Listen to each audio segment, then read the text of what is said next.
commissioners, but I don't know if any of the commissioners have announcements first. I have one. I want to recognize a new employee that's went to work for me in our Crowley office. He's a resident of Eunice, Louisiana. He is a retired state trooper, a captain of Troop I. And I'd like for you, Eric, would you please stand? Eric Dupachat.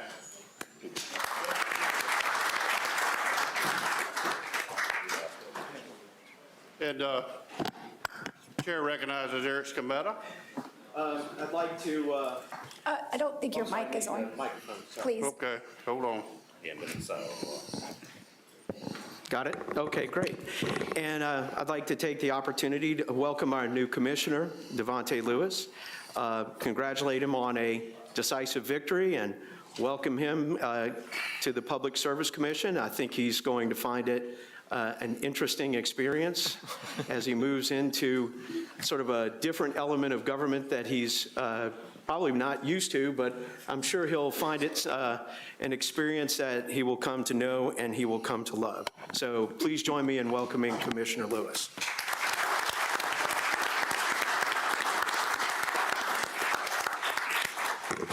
Commissioner Green has announced. I'd also like to welcome Commissioner Lewis, and I have a new employee, Shayla Johnson. She is a law student at Southern, and if you ever come to my office, she might be the first smiling face that you meet. So if you see her, just introduce yourself and say hello. Shayla Johnson. Thank you. Yeah, okay. Commissioner Campbell. I had the pleasure of eating supper, as we call it, North Louisiana dinner down here, I guess, last night with Mr. Lewis. I told him that we had something in common, three things. Once, I was 28 when I got elected to the Senate. I know how he feels. He's 30. And I was teaching at Houghton High School. I went from corn dogs at Houghton High School to eating big fancy steaks down here that people were taking me out to eat. But anyway, he and I have some, my dear friend in Lake Charles was a guy who served in the Senate with Senator Green's, Commissioner Green's dad, Jim Cox. Jim Cox and Mr. Lewis are dear friends, and so we had a nice conversation last night. I told him he's got a bright future ahead of him.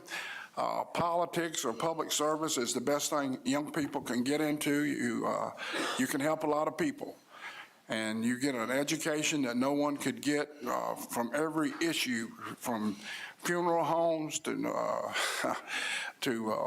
beauty shops, to oil companies, to electric companies, you name it. You get to know a little bit about them. So I hope you enjoy your start. He started at a elevated level now. He's up at the top. As far as elected officials, we actually represent more people than congressmen. We don't have the whole state like the governor does. We have a lot of people that depend on us. And another thing, I'm real proud of him. He's a Democrat just like me.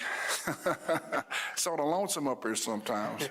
But anyway, thank you for what you've done and what you're going to do for the people of Lake Charles and Southwest Louisiana, and that's where you come from. But you represent New Orleans and Baton Rouge. So people here are lucky to have you. We're glad to have you, and we'll all get along and do what's right for the people. Thank you. Commissioner Lewis, the chair recognizes and appreciates you coming on, giving your time sacrifice for the people. I'm live pretty close to Lake Charles, from where you're from. My wife's from Lake Charles, so it's a great place to be from. You live over here on this end of the state now, and I know you represent these folks well, so welcome to the crew. Okay. Devontae, okay, go ahead. Thank you.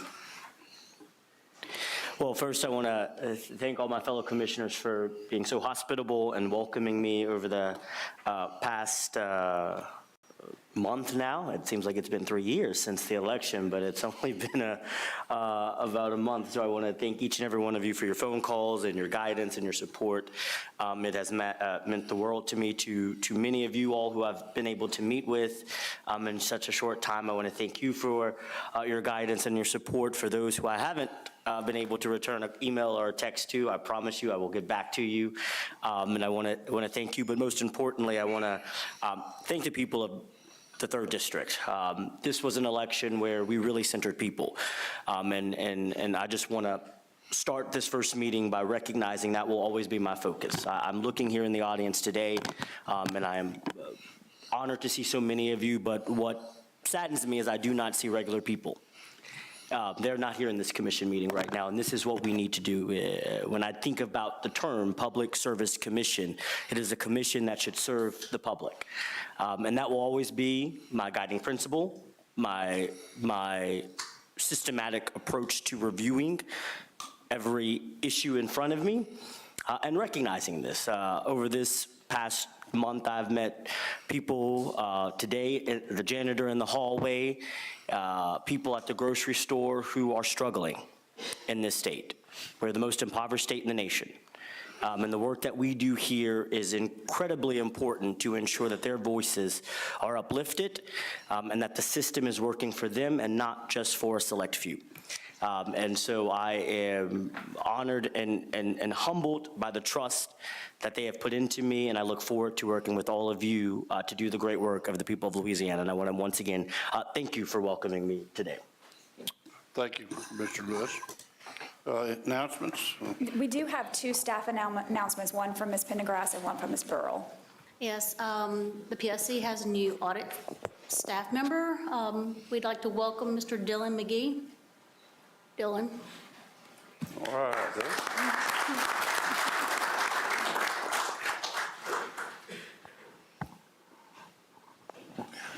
Good morning, Commissioners. Just wanted to introduce, I have a new enforcement agent that will be handling all the transportation complaints that come into the main office, and it's Mr. Chad Domain. So we're looking for great things with Chad. Chad is in the National Guard, and so we like to welcome him to the commission, and hopefully we can get some enforcement going again out in the field. So if y'all see him pass by your office, don't be surprised. All right, good, good. And I just have one from over here. We had sent this notice out, but after we had voted on the schedule for the meetings for this year, there are two conflicts that arose for both the April and June B&Es.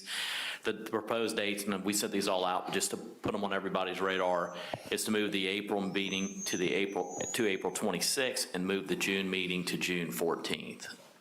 So check your email for that, but for the audience as well, we'll finalize those as we get closer to those dates. What's the June one? June 14th.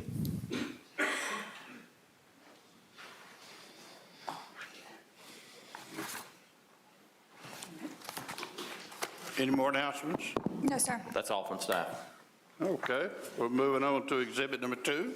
Exhibit number 2 is undocketed, and it's the election of the 2023 chair and vice chair for the commission. Okay, nominations are open for chairman. And recognize Commissioner Green. I'd like to motion to nominate Commissioner Foster Campbell as chairman of the Louisiana Public Service Commission and for Commissioner Mike Francis as vice chair, with an understanding that this begins a yearly rotation starting from District 5 as chair and District 4 as vice chair this year, and proceeding in descending order such that District 4 chairman next year with District 3 as vice chair, and so on in descending numerical order. Is there a second? Second by Commissioner Campbell. Is there any discussion? I have a motion, substitute motion. Okay, Chair recognizes Commissioner Scametta for a substitute motion. Substitute motion is for Commissioner Mike Francis for chairman and Commissioner Green for vice chairman, and recognizing that I believe that other elements of Commissioner Green's motion require a rule change before the commission and aren't changeable for this vote through that action. Okay, hearing that motion, is there a second? I'll second that motion. Okay, and so I guess the vote is in order for the substitute motion. Is that right, Mr. Parliamentary? That is correct. All righty. So Commissioner Green, how do you vote? No, Well, unless there's an objection, you don't need a roll call vote. I object. Okay, oh, sorry about that. All right, so we do have a roll call vote in order now, is that right? Yes, sir. Okay. Commissioner Green, how do you vote? No. Commissioner Scametta? Yes. Commissioner Lewis? No. Commissioner Campbell? No. And I guess I'm going to vote for myself and vote yes for Mike Francis. All right, so it's looks like it's a 3-2 vote, so Francis went down in a ball of flames, okay? So we'll move back to the original motion. And do we have any discussion about the point that Commissioner Scametta made? Because it was, would that be, are you suggesting that's in the rules, or is just we would, out of courtesy, we would Just respect? courtesy. Okay. Yeah. So in that case, is that satisfied, Commissioner Scametta? Is that? If it's still changing the pro forma through the rules, so if it's just for the vote for chairman and vice chairman, it's one thing. To tag on all the other elements of it, I think it's unnecessary. Would you, Commissioner Green, would you agree to just put it on as a motion for chairman and vice chairman and nothing else? Would you agree to that? Yes, sir. Just, I'll make it known that the plan next year is for you to be chairman and so on, as according to the plan. Does that mandate everyone to vote for me next year for chairman? Would that the mood today, I don't know if that's going to go down well, but We can just vote on the all current right, one now. let's do it. Do we all understand now we have a motion for chairman and vice chairman Yes, sir, on the table. One for Commissioner Campbell for chairman and Mike Francis for vice chairman, And seconded by Commissioner Campbell. seconded by Commissioner Campbell. And is there any objection to this Object. motion? Roll call vote request. All right, roll call vote. Commissioner Scametta? No. Commissioner Green? Yes. Commissioner Lewis? Yes. Commissioner Campbell? Yes. And Francis will vote no. So the 3-2 vote, Commissioner Campbell, congratulations on being a new chairman, and would you like to take the gavel? Yes. All right.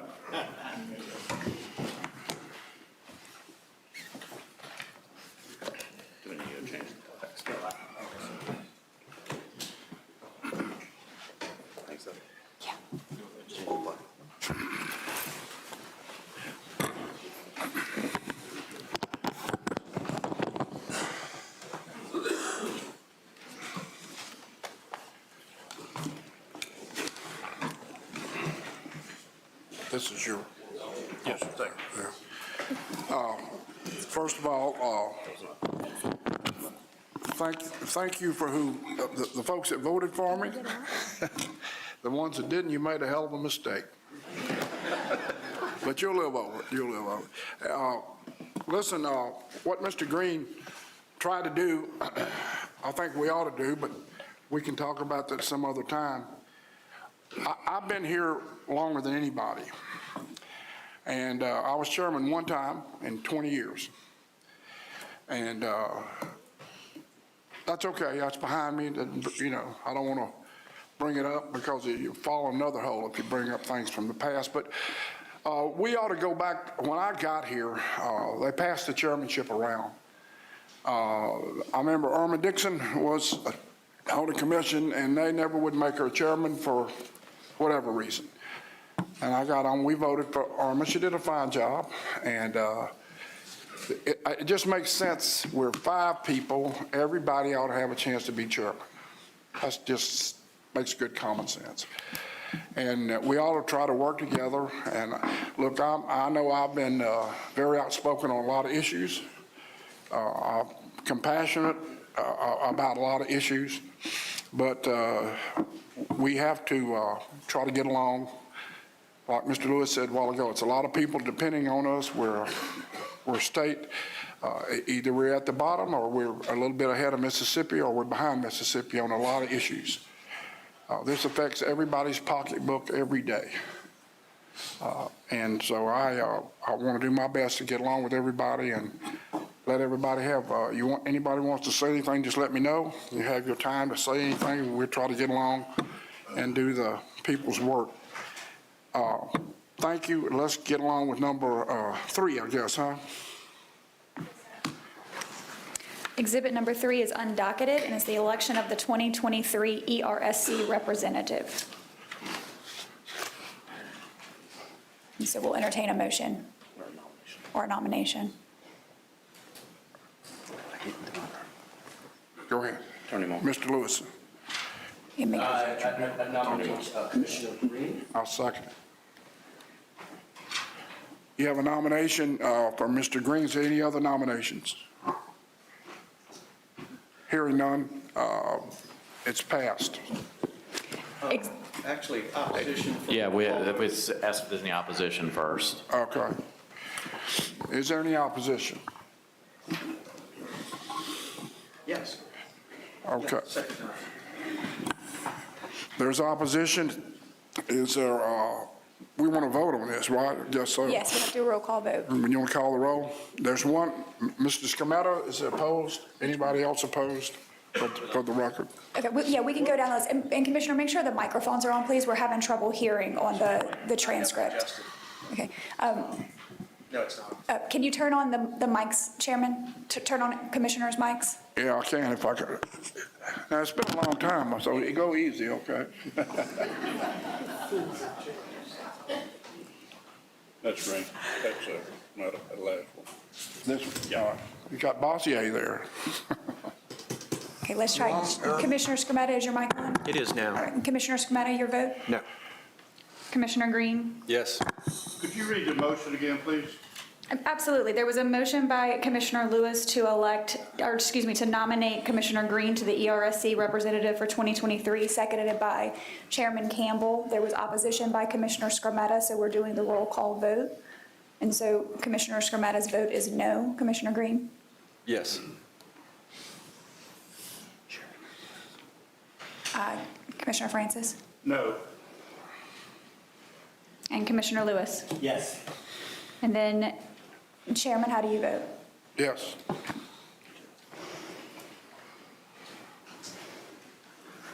So Commissioner Green has been nominated as the ERSC representative for 2023 for the commission.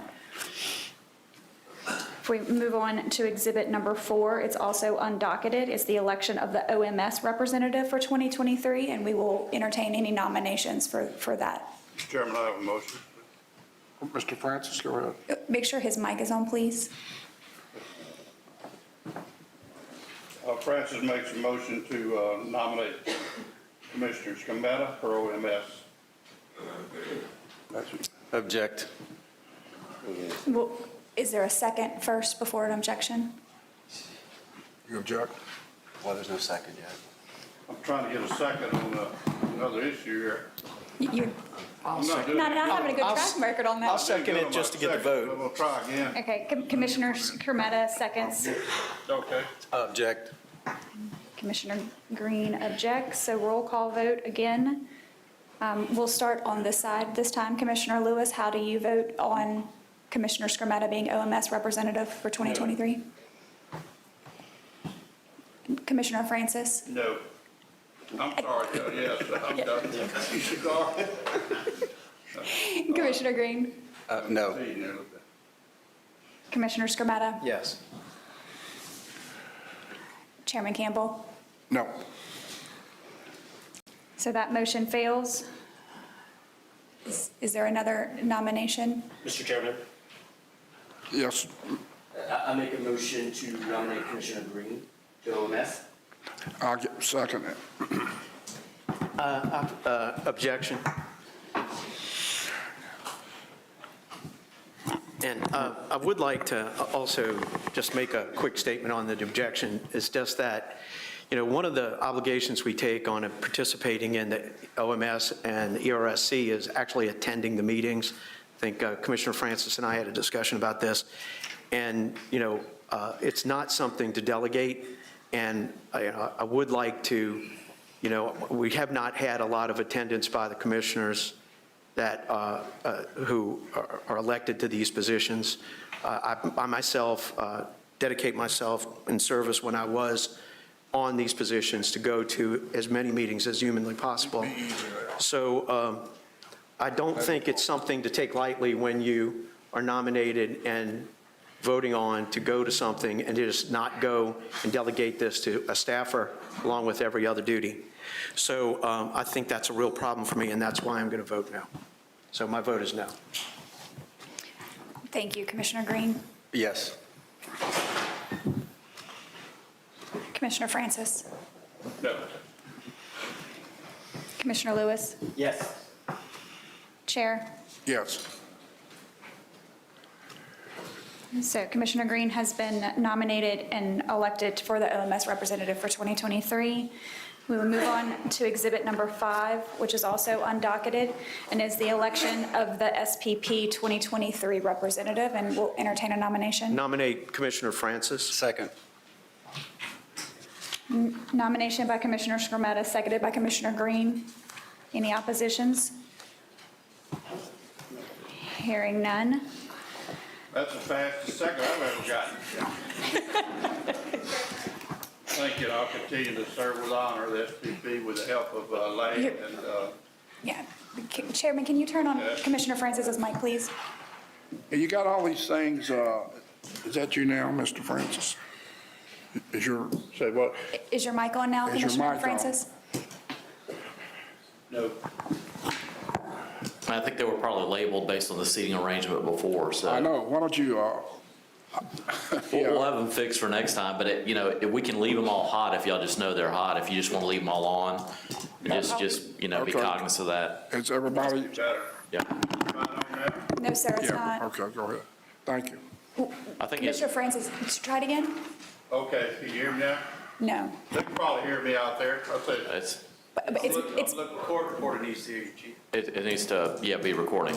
okay, How about it now? okay. You got me now? Now we got it, now we got it. now we got Got it. it, okay. I said I'll be glad to serve again as SPP representative for Public Service Commissioner of Louisiana. And I want to thank Dana Shelton and Lane Sisson for their support. It's a very complicated, very tough job, working with the RTOs, especially Southwest Power Pool. I've enjoyed it, and I want to thank them for all their help, and we'll see if we can't continue to represent Louisiana in a fine fashion at that RTO. Thank you. Okay, so moving on to, and if everyone could silence their cell phones, please. Moving on to exhibit number 6, it's docket number T36558. It's the Louisiana Public Service Commission versus Elite Limo and Travel regarding an alleged violation of Louisiana Revised Statutes 451177 and 1179 for failure to pay to the state one is proper you, fees for the 6. years 2019 and 2020 for the inspection, control, and supervision of its business service and rates authorized in Common Carrier Certificate number 8076 pursuant to General Order dated November 22nd, 2011. Is a discussion and possible vote pursuant to Rule 57 on the affidavit and stipulation executed by the carrier, so this will need 2 votes. As a result of a routine review of the Louisiana Department of Revenue's ISF logs by commission staff, a citation was issued to Elite Limo and Travel based on the aforementioned allegations and violations. In response to the citation, the owner of Elite executed an affidavit and stipulation based on the company admitting to violating all violations alleged in the citation. And in that affidavit and stipulation, the carrier agreed to the imposition of a $1,000 fine and a $25 citation fee with $500 being suspended, contingent on the following conditions: that the carrier not violate 451177 as amended for 3 years, that the carrier confirm that the company submitted amended inspection and supervision fee returns and payments for the years 19 and 20 to LDR for review and acceptance and permitted a copy to the commission, and that they executed and submitted an affidavit and stipulation along with all fines and fees totaling $525 to commission staff. Therefore, staff recommends that the commission, 1, exercise its original and primary jurisdiction under Rule 57 to consider the affidavit and stipulation, and 2, accept the affidavit and stipulation executed on December 5th, 2022 for fines and fees totaling $525. I have a motion to go to Rule 57. Second. Mr. Francis seconded. Now I have a motion on the fine, et cetera, that on this company from Dry Prong, Louisiana, which is in your area. You have anything to say, that, or we will accept staff recommendations? Call for a vote on Rule 57. So, there's We opposition want on to Rule move to Rule 57? 57, and you have to have a vote on it? Okay, I'll make a there's- motion, we go Didn't call for any, under Rule 57. I didn't think, do you have to have a vote on it? Was there Just any if there's no, objection to if it? there's no exception, if there's no objections, we don't need a vote. didn't call for an objection, so just want to make sure we clarify for the record, that's all. Okay. Okay. So I'll make a motion, since we're past the Rule 57, I'll make a motion that we accept staff's recommendation for this company from Dry Prong. Second. Seconded by Commissioner Green. No objections? Passed. Exhibit number 7 is docket number T36574. It's the Commission versus Bowles Towing. It's alleged violation of the revised statutes 451177 and 1179 for failure to pay to the state the proper fees for years 2019 and 2020 for the inspection, control, and supervision of its business service and rates authorized in Common Carrier Certificate number 7284 pursuant to General Order dated November 22nd, 2011. Is a discussion and possible vote pursuant to Rule 57 on the affidavit and stipulation executed by the carrier, so this will also need 2 votes. As a result of a routine review of the Louisiana Department of Revenue's ISF logs by audit staff, a citation was issued to Bowles Towing based on the aforementioned allegations. In response to the citation, the owner of the company executed an affidavit and stipulation on behalf of the company admitting to violating all violations alleged in the citation. In that affidavit and stipulation, the carrier agreed to the imposition of a $1,000 fine and $25 citation fee, with $500 being suspended contingent on the following conditions: that the carrier not violate 451177 57 as amended for 3 years, that the carrier file all outstanding ISF returns for the years 19 and 20 to the Department of Revenue and provide copies of the same to the commission, that the carrier pay all outstanding inspection and supervision fees for the years of 19 and 20 to the Department of Revenue and copies of the same to the commission, and they execute and submit the affidavit and stipulation along with all fines and fees totaling $525. Staff recommends that the commission, 1, exercise its original and primary jurisdiction under Rule 57, and 2, accept the affidavit and stipulation executed on December 21st, 2022 for fines and fees totaling $525. I'll make a motion, we take this up under Rule 57. I'll second. So a motion by Commissioner Francis, a second by Commissioner Campbell. Any opposition? Go ahead. And I'll make a motion, we accept the recommendation of the staff. I'll second that. Any opposition? Hey, Tammy's been busy getting after those guys. They better behave themselves. Tammy Burrell's going to deal with you. Thank you, Tammy. All right. Exhibit number 8 is docket number R31106. This is the commission's rulemaking to study the possible development of financial incentives for the promotion of energy efficiency by jurisdictional electric and gas utilities. It's a discussion and possible vote to retain an engineer for District 4. Pursuant to the Commission's general order dated December 2nd of 2021, each commissioner can nominate a qualified engineering firm to provide professional services for each district for the political subdivision energy efficiency program, subject to the Commission's confirmation, vote, and approval. Based on the Commission's general order, Commissioner Francis nominates D. Hicks Consulting to serve as the engineering firm for District 4 for 2023. D. Hicks Consulting has been working with District 4 for several years on the political subdivision energy efficiency program. And based on the Commission's general order and the allocation of political subdivision portion of the energy efficiency program to District 4, D. Hicks Consulting's budget to provide engineering services to District 4 shall not exceed $27,243. Pursuant to the Commission's general order dated December 2nd, 2021, staff recommends that the Commission approve Commissioner Francis's nomination of D. Hicks Consulting to assist District 4 with the political subdivision energy efficiency program in 2023 for a total budget not to exceed of $27,243. Move to approve staff recommendation. I'll second. Go ahead. I'm sorry, who was the second? Mr. Commissioner Green. Any opposition?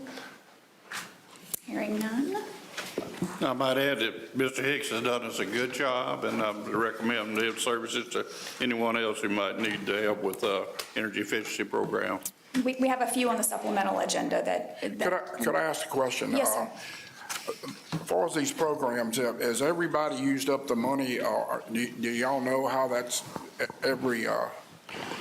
how's that coming? I'm going to look to Arnold. I'd say for the most part, all for the previous year. I think with the exception of District 3, there were some awards. But Arnold, jump in and tell me if that's, Arnold maintains the files and all that. Make sure your mic's on. Arnold, use the microphone.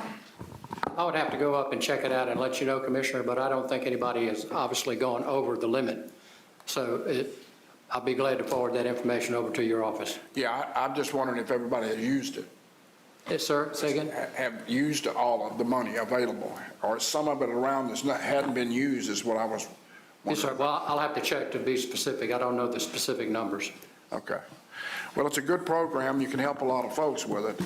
And we've helped a lot of people in our North Louisiana, and we want to keep doing it, but we want to make sure that we go by the rules. And in our office, we bid all the work out with reputable contractors, making sure that we get no trouble. We're not using anybody over and over unless they are the lowest in the bids. That's all I have to say. Yes, sir. Mr. Chairman, in District 4, we have used all of our money. We've got it all at work, lowering those electricity bills and helping people. But I'm real proud of the work we've done. And I encourage each commissioner to, that money's been given to help energy efficiency. Let's get it out there and spend it, put it to work. The schools are really happy to get it, all the schools. We've done them from Moja Parish all the way down to Concordia Parish, the schools, and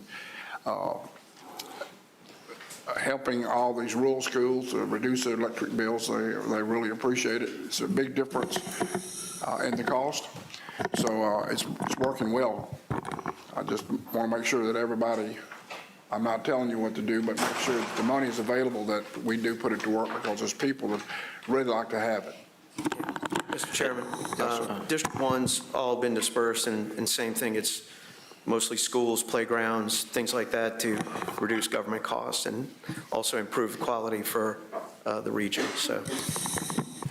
And Commissioner, I just want to add, Arnold does a great job of maintaining this. So, I mean, all of y'all that have, Arnold's got every one of those applications cataloged. It's pretty impressive if you go check it out in his office or in a cubicle. But if anyone ever wants to see it, and I know the records are maintained impeccably, so Arnold really handles it well, and his staff too. Yeah, It's not just well, Arnold, so. Donnie Marks does an excellent Donnie does a job lot of work, so that's who logging most of y'all have stuff been into, so dealing with. That's very good. Well, it's a big job because it's a lot of money, and a lot of people want it, but there are rules that you have to go by. So, thank you, that's all. Chairman, Yeah. I'll tell you, Mr. Bree is ready to use our money. So, I talked to Donnie yesterday, so we'll hopefully next month have an update for you on District 3. Thank you, thank you. Thank you. Let's go to next issue. So exhibit number 9 is docket number U36350. This is Entergy Louisiana's application for recovery and rates of cost related to Hurricane Ida and related relief. It's a discussion and possible vote on an uncontested stipulated settlement, which was exhibit 16 last month. On April 29th of 2022, Entergy filed a quantification application to determine the prudence of its restoration efforts associated with Hurricane Ida, as well as certain additional costs associated with Hurricanes Laura, Delta, and Zeta and Winter Storm Uri. The damage resulting from Hurricane Ida resulted in Entergy incurring significant recovery costs to restore services to customers and to reconstruct the transmission and distribution systems in Entergy's service area. In its quantification application, Entergy requested that the Commission determine the level of system restoration costs that were prudently incurred. The quantification application disclosed that the company would file a supplemental application regarding the method for implementing recovery of the company's system restoration cost.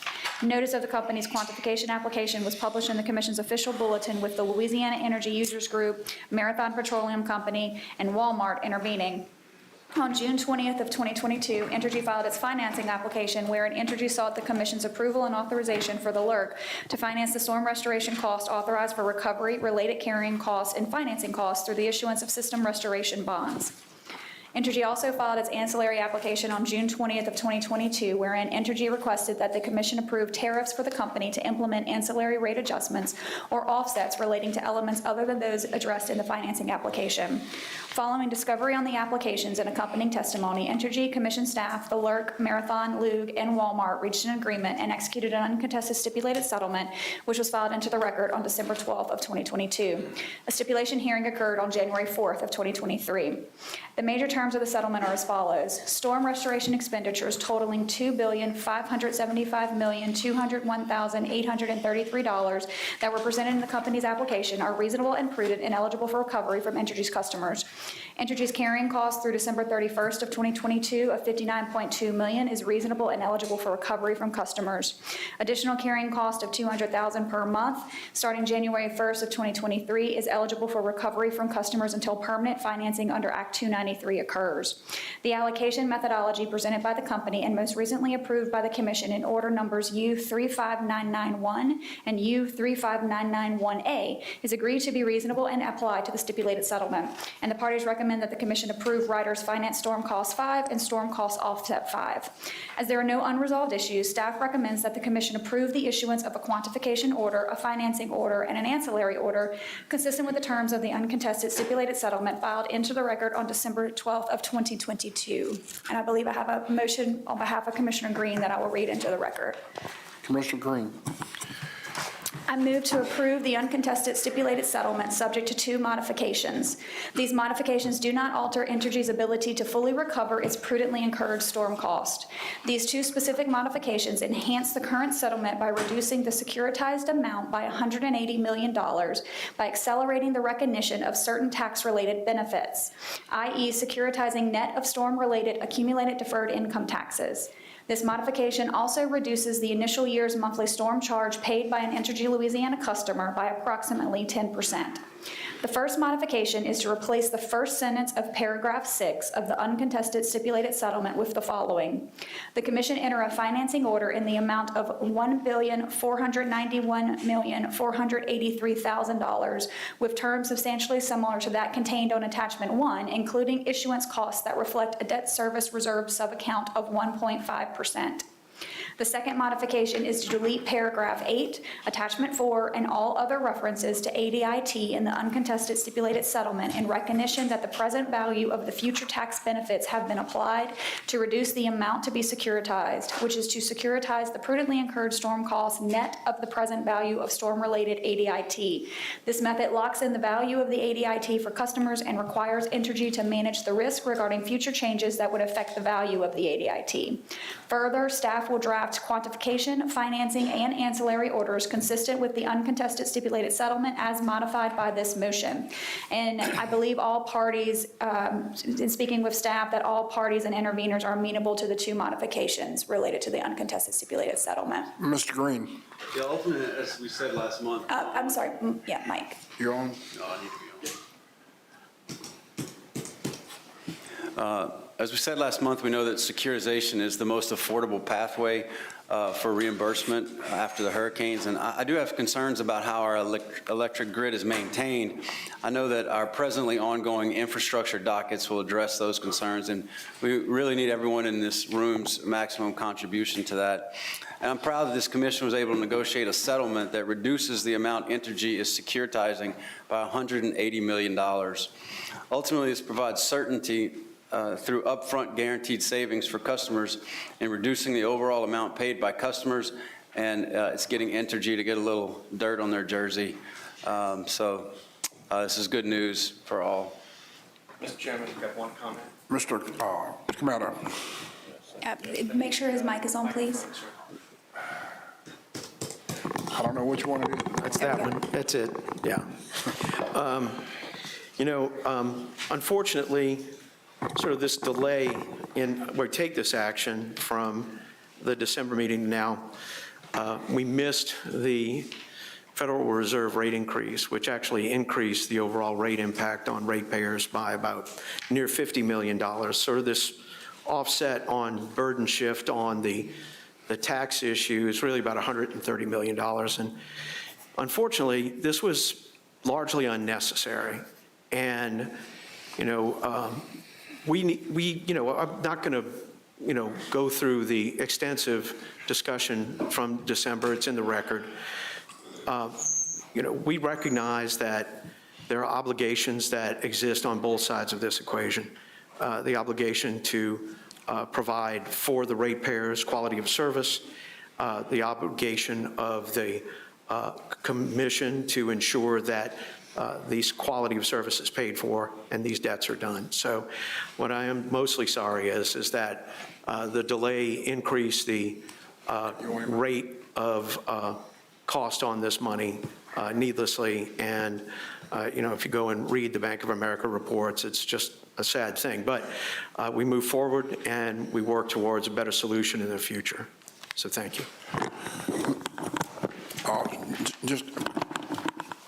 Mr. Francis.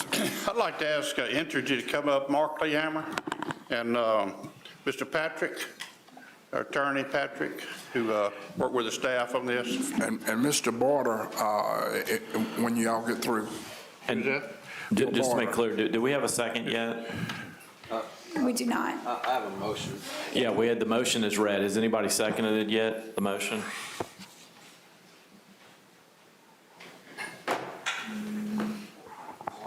No second yet? You can discuss it before. Okay. Motion's on the floor. Is Bill Barta here? Bill? Yeah, come up here, Bill. Yeah, you can use my chair. Mark, I got one.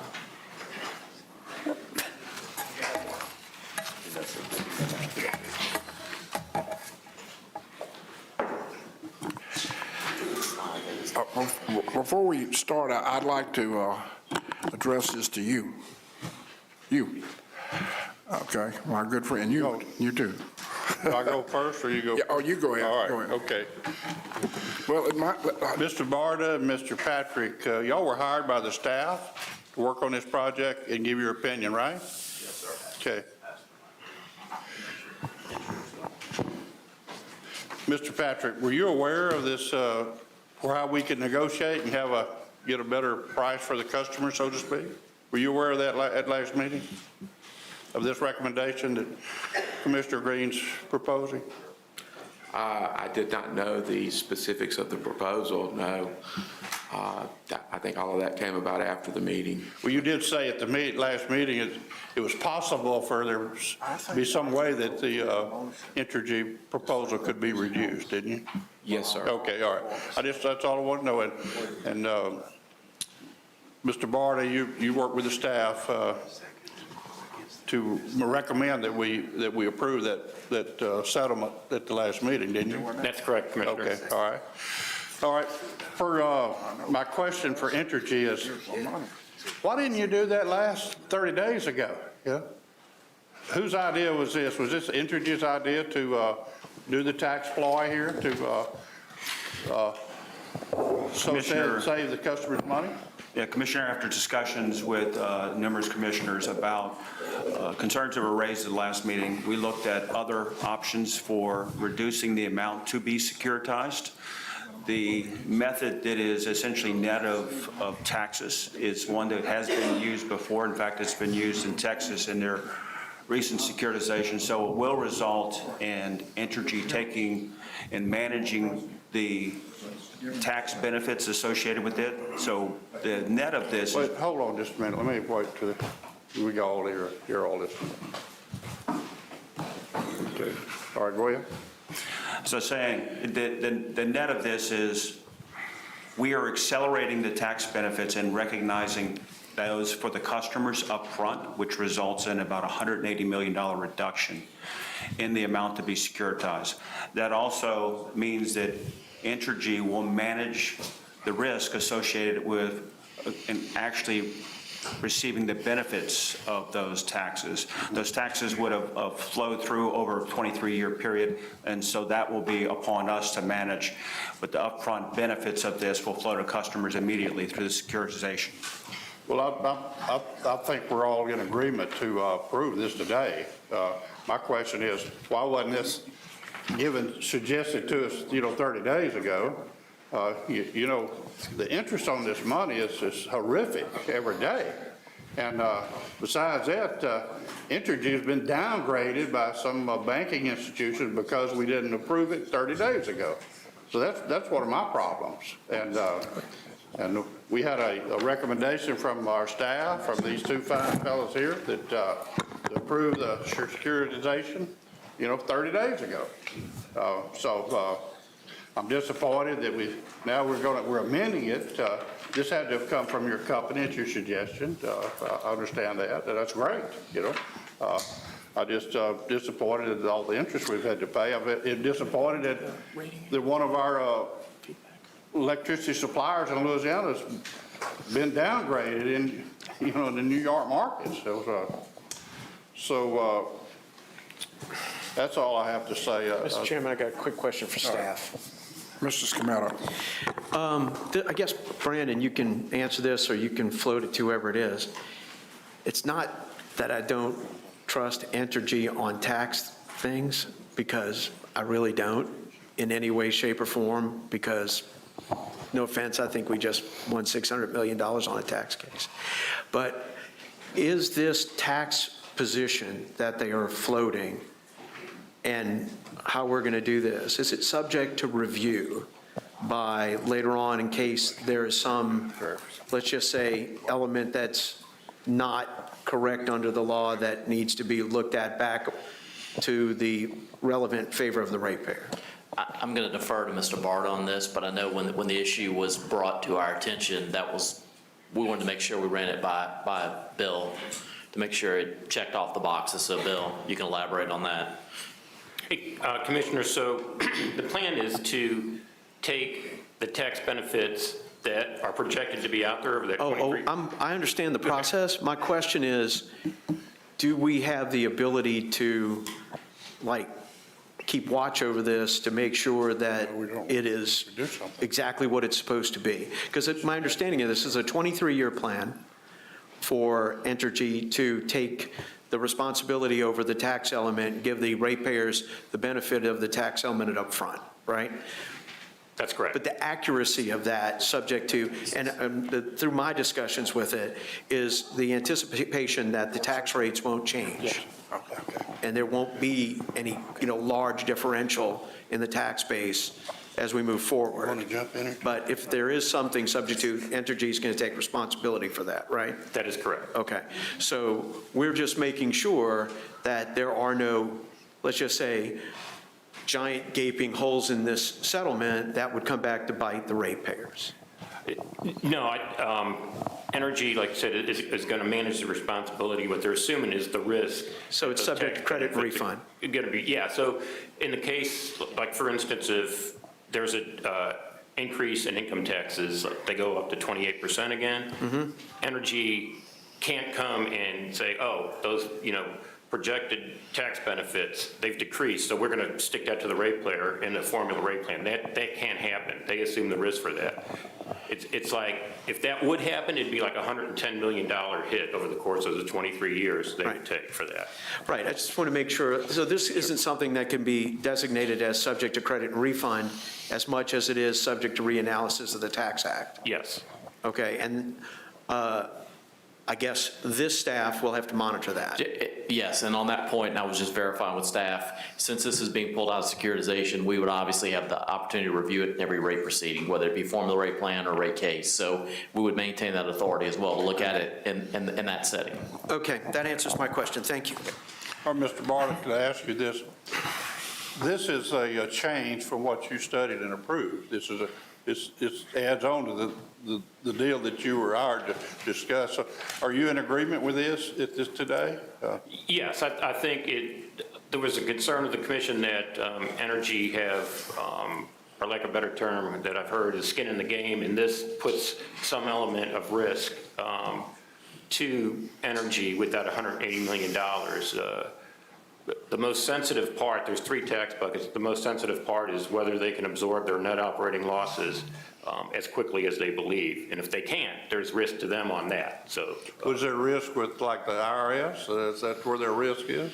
No, the risk is in the rate making process. I don't deal with their IRS negotiations. That's probably another consultant you have. But the risk is that they're stuck with the rate making effects if they can't absorb their NOLs as quickly as they project. If the income tax rates go up, they can't come back to the ratepayer for that. But this should come up on a normal review of the rate case, shouldn't it? When you look at the numbers on your formula rate plan? Yes, it will. Okay. It will. So that part that's our checks and balances, that this will be done right by the Entergy. So there's no reason for us. We already have a process in place to make sure that they're doing their job. So, okay. That will be another box to check on the formula rate plan. All right, thank you. I'm through. Mr. Lewis? Yes. Yes, thank you, Mr. Chairman. I want to go back to... Mike, please. Now, there we go. Yes, thank you. Mr. Barter, what you were talking about the risk, I understand, but I'm not sure I believe that this is a true risk in a lot of sense because of where we stand in taxation, especially with the Trump tax cuts expected to expire. I'm really curious on your analysis if you believe this is a significant risk, because for my perspective, and I should quantify that a little bit, when we talk about skin in the game, I want a community value. And I'm not sure this proposal, in my view, is a community value. I think there is a viewpoint of risk in accepting if the tax rate changes, but I think if we are political observers, that likelihood is very, very slim if we look at Congress. And so I'm just curious on your thoughts on that. So it's $180 million less that they're going to securitize through this net of accumulated deferred income tax approach. And I think your question to me is like, what's the degree of risk that they'll forfeit that $180 million? And I think we had a call on that, and I was pretty frank about it. I said, I don't think if it was super substantial that Energy would come forth and say, we're going to eat $180 million, because that's a lot of money.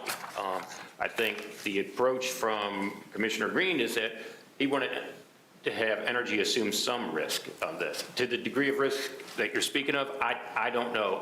I think income taxes are more likely to go up than they will go down. So if that happens, yeah, they will take some hit financially from the rate-making process. Whether their tax projections are accurate with the absorption of the net operating losses, that's the most sensitive one. That's a risk they'll bear on that if they can't absorb those in the 5 years they think they're going to. Again, I'm not sure how much of a risk. I can't quantify it for you. 100%, 75%, 50%. I don't.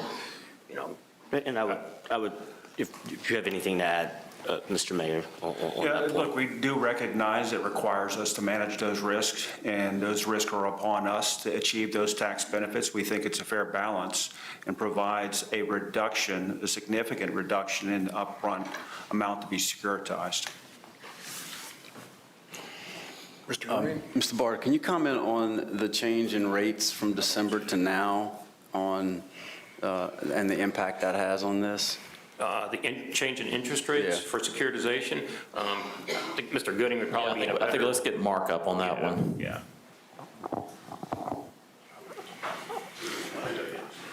Yeah, somebody give him a check.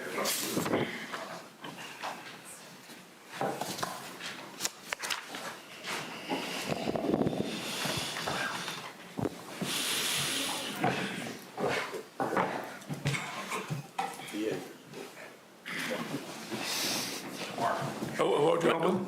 Make sure you introduce yourself, everybody, too, also. I should have been saying that all along. Yeah, my name is Mark Gooding. I work at Estrada Nosa, which is an investment banking firm. We've been hired by the commission to be your financial advisor. I can certainly speak to what's happened with rates. Look, I know your question is what's happened since December, but can I just back up a little bit and I'll tell you what's happened over the past year, and then we can talk about what happened since December.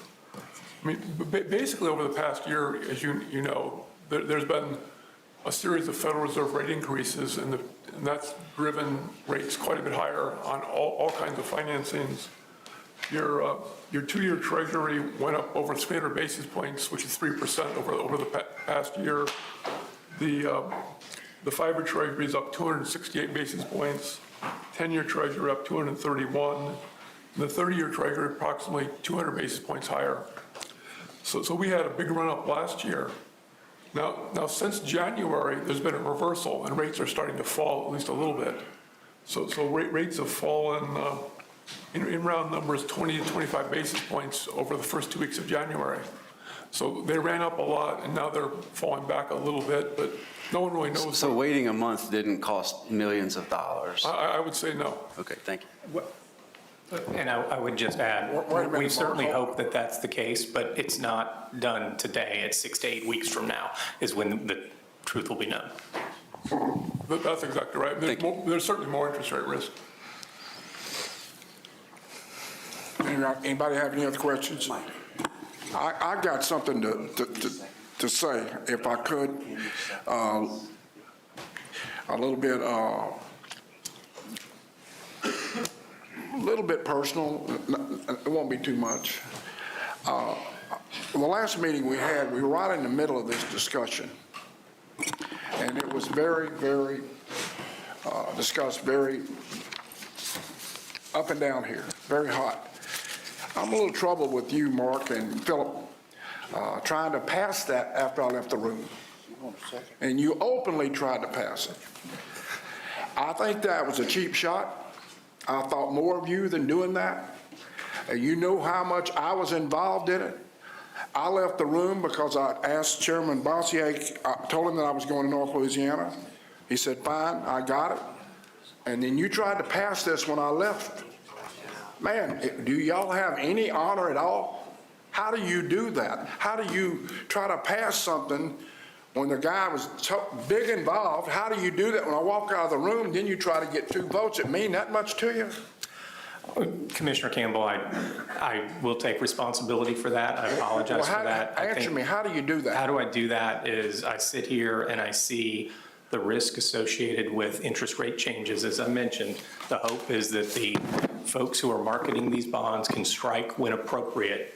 We had an uncontested settlement that at the last minute, we had a lot of bumps in the road, and I had concerns about timing on this. So I agree, I take responsibility for that. Are you that much of a company guy, 100% company guy to, I mean, well, I would, if I was you, and I was representing energy, and I had an opponent on the other side, and he was real active in it, and this was a hot contested deal. The guy left the room, you know, and then you try to get people to vote, go, let's vote on it, let's vote on it, let's vote on it. He's out of the room, and the chairman said, well, he couldn't bring it back up because it wouldn't be fair. Do y'all play that hard? Do you play to win that much that you got to win at all costs, even though you have to sacrifice a little bit of terribly ethically wrong? But I don't see how you did that. And when I heard that, I couldn't believe it. If this thing would have passed and I'd have been gone, probably been nothing I could do about it. I would have raised hell about it. When I heard that you were doing that, I didn't believe it. And then I had to check around, and you were actively getting these people to try to vote on something that controversial, that thorough, argued. And I was around the room. That didn't trouble me. Mr. Scametta tried to do it. I understood that.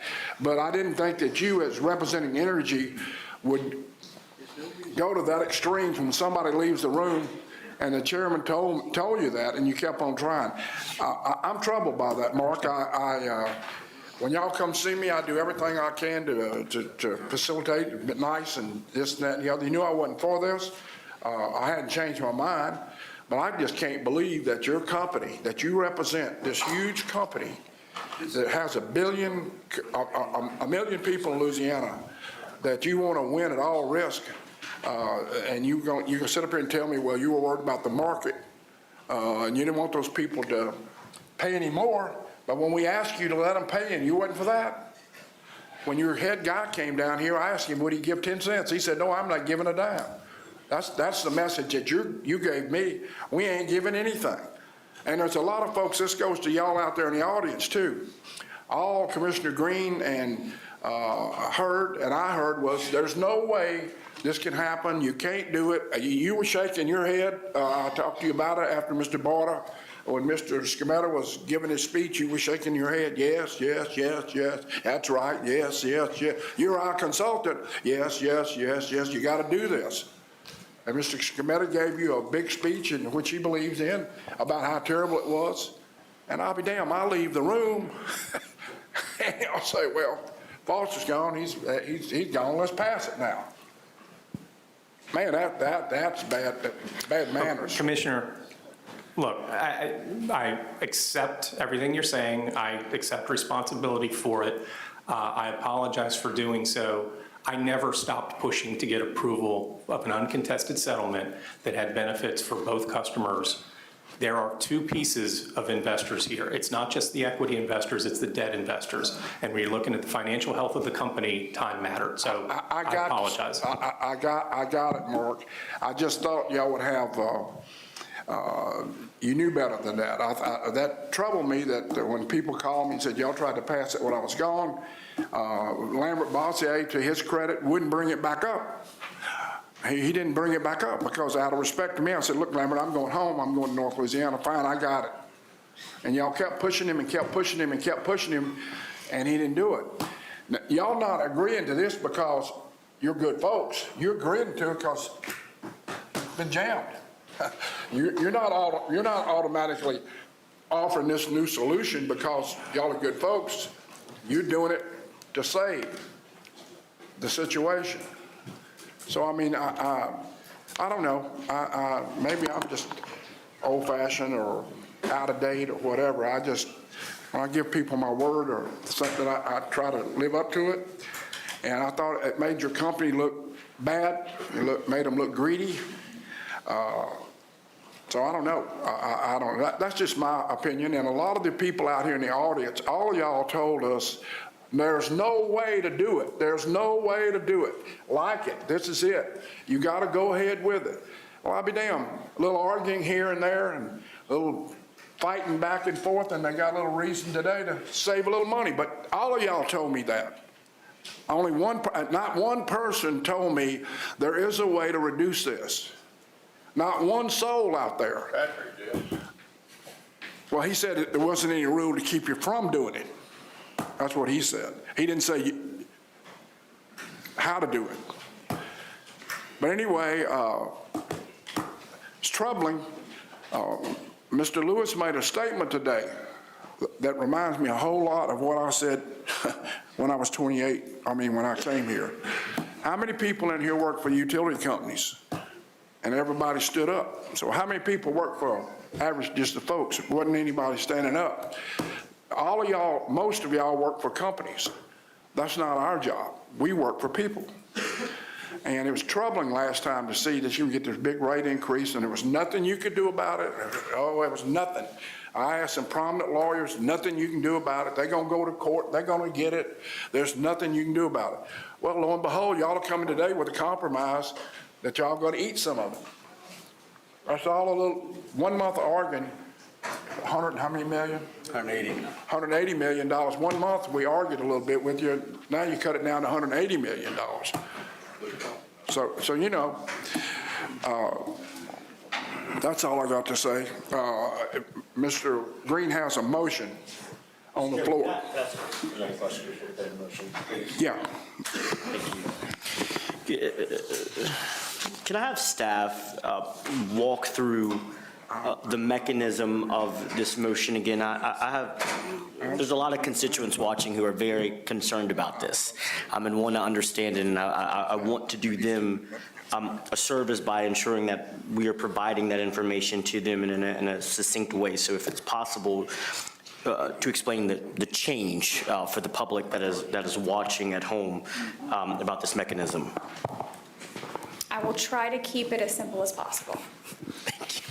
So in netting the ADIT, the accumulated deferred income tax, instead of grossing it for the entire term of the bond, that reduces the total amount that needs to be securitized by $180 million. And what that means for customers is customers on day one after these bonds are securitized, they receive the benefit of all of that accumulated deferred income tax that they normally would receive over the course of the bond. They're receiving it on day one. And so in that, it reduces the total amount by that $180 million. Mr. Chairman, Mr. Scavato. clarify, just for me too, on this. So I'm sorry, your mic is not on, Commissioner, I'm sorry. I'm sorry. Chairman, Mike. I'm sorry. That's okay. No, to clarify on this is from this amount, the original amount, there was a tax issue that the ratepayers were going to take a 23-year benefit on.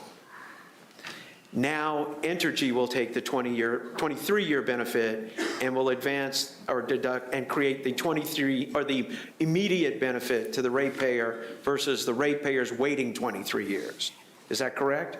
That is correct. There's also a potential risk. So over the 23 years. The risk is on Entergy now. Now the risk is Okay. on Entergy where. So what the yes. issue is, it's the same settlement, it's the differentiation of when the benefits take place. Correct. So they are taking the risk on the $180 million.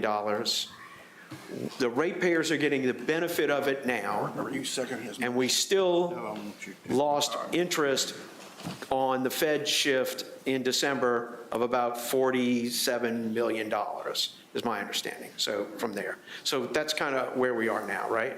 Yes. More or less? More or less, yes. Okay, Yes, sir.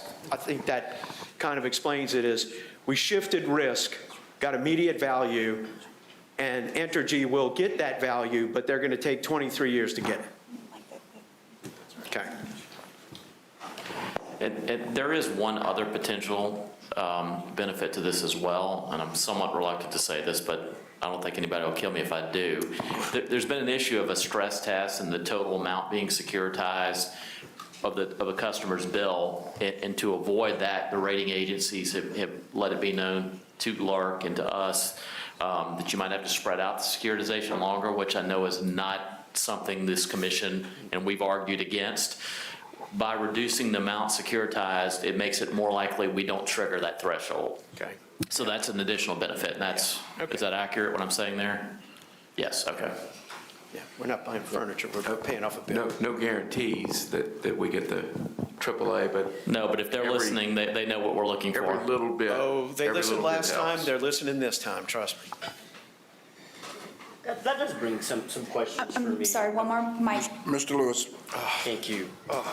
That does bring some questions to me about our long-term consideration for bond rating that I want to ask you about, because poor ratings are usually combinations of factors, history, points, and our political environment is really a subjective score, if we're being honest with ourselves, which means the other objective metrics make up the majority of your score. And so I'm really curious about some of your long-term plans to address that, because I don't think your rating is solely just based off of the decisions the five of us make. It is other factors, and I will say I'm a little skeptical to use that as a justification that alone should be a reasoning to approve this plan for bond rating. So I'm really curious about what other initiatives are you going to take as a company to improve your score and your rating? With regard to this specific issuance, the mechanism that we will issue it is what we use to, we believe, will achieve a AAA bond rating, which means it provides the lowest interest cost possible for our customers in paying this back.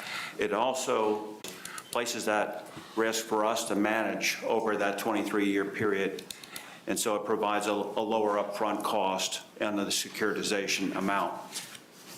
With regard to the specific ratings for the companies, every decision we make at the company involves 4 key stakeholders. It's our employees, it's our customers, it's the communities we serve, and ultimately it's also our owners, the bondholders, and our investors. Those are the folks who provide the capital necessary to do the things we do for our community and for our customers. So as we make decisions, it includes what is the impact on our ratepayers in 2 different directions as well. Does it maintain affordable rates or rates that are reasonable? Does it provide a better quality of services, whether it's better improvements in reliability or other services for our customers? Those decisions we make at our company involve all 4 of those stakeholders, but ultimately it involves a consistent decision from this commission, and I believe that by consistently thinking through those 4 stakeholders and making sure we create sustainable value for all 4 of those stakeholders, it means the commission is more comfortable and confident in making those decisions that it will positively benefit those stakeholders and ultimately the state.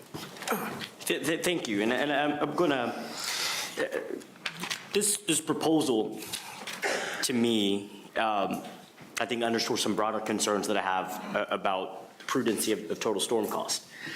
Because when we talk about it, and I think Commissioner Francis was highlighting this earlier, why was this not identified as a solution earlier, and what really is a red line? Is it 180 million, 190, 200 million? We can go on. And so when I think of prudency, I don't just think about the short term. As Mark, as you and I had a conversation last night, I'm also thinking about long-term investments in storm preparedness and recovery cost. And so I want to ask you, will you commit to reviewing and auditing the storm recovery process and expenses? Because as I've heard throughout my short tenure and throughout the campaign, this is partly why I'm here, if I'm going to be very honest. The displeasure of the public with your company is by far probably the biggest factor why I'm sitting up here on this dais. And so For them, it is, this high price tag to me requires a very strict scrutiny of a test. And so I'm very curious about what do you plan to do in the future? And how are we going above and beyond to prepare for storms as we know they are coming? And so we're not doing this process every 3 years, as our climate may provide for us. Right. No, it's a great question, and I think the last two storm seasons, that being 20 and 21, and in fact, what we saw in 22 demonstrate that we are dealing with more frequent, more powerful storms. We have to think differently about our infrastructure. You know, sometime after Katrina Rita, Entergy began building to a higher storm standard, 150 mile an hour standard. And we did that by every time we built something new or replaced something, it was to that new standard. What is required, given what we've seen over the past several storm seasons, is a more aggressive approach, a more accelerated approach. So this means that poles that are still standing but don't meet that standard will need to strategically determine whether we take those down and replace those. That replacement process is part of a comprehensive resiliency plan that we have put before this commission. But rest assured that we have, for more than a decade, have had this elevated standard. So that's why when we had Hurricane Laura in the Lake Charles, Southwest Louisiana area, you saw that the newer infrastructure, particularly Lake Charles Transmission Project, had very little damage as it met that new standard.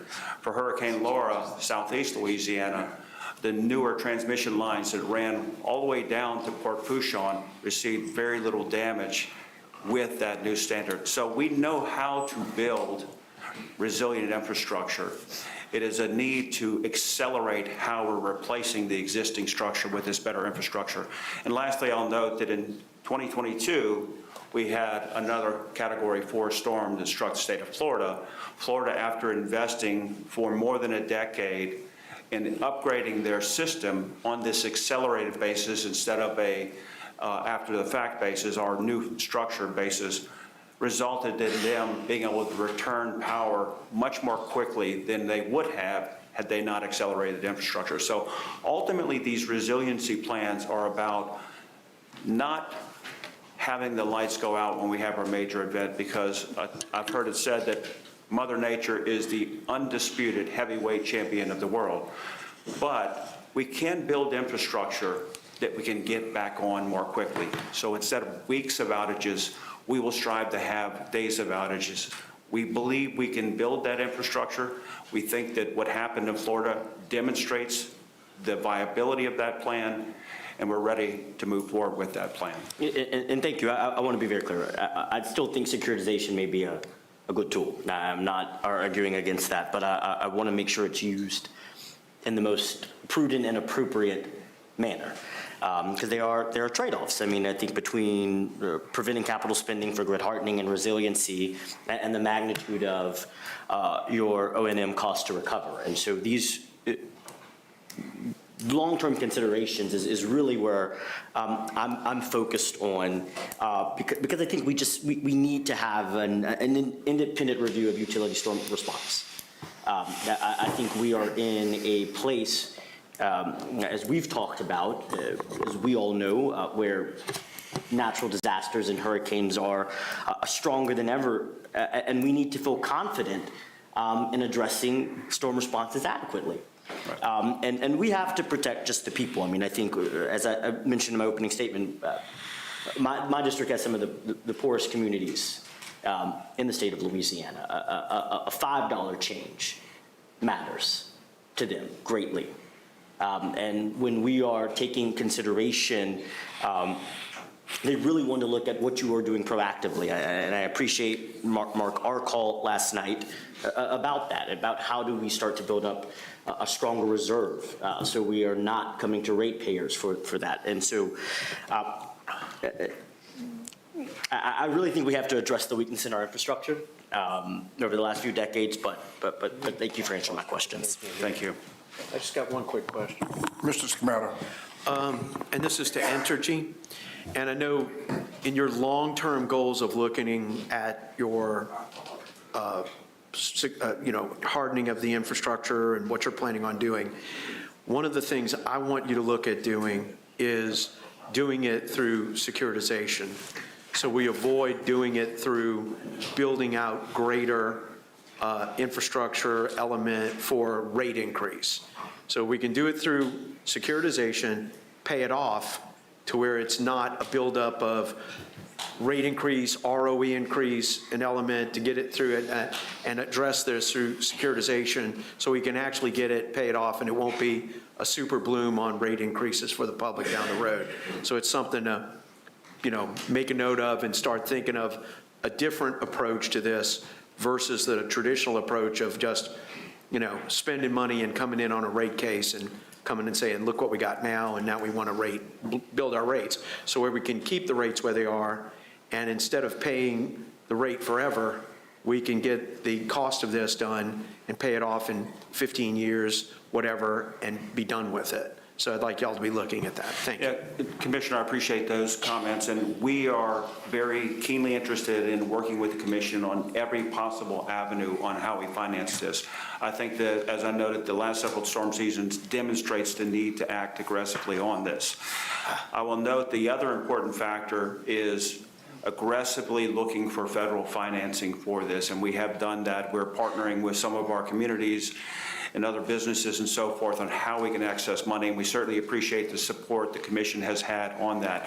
We believe that this area, Louisiana, particularly along the Gulf Coast, is critically important to the entire U.S. The energy infrastructure is critically important for the entirety of our nation, and we think it's important that that infrastructure be upgraded, and we think it's important and fair that the taxpayers of the U.S.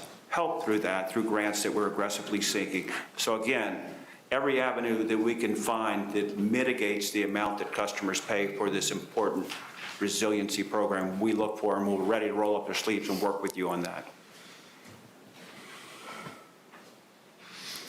Any other questions? There's a motion on the floor.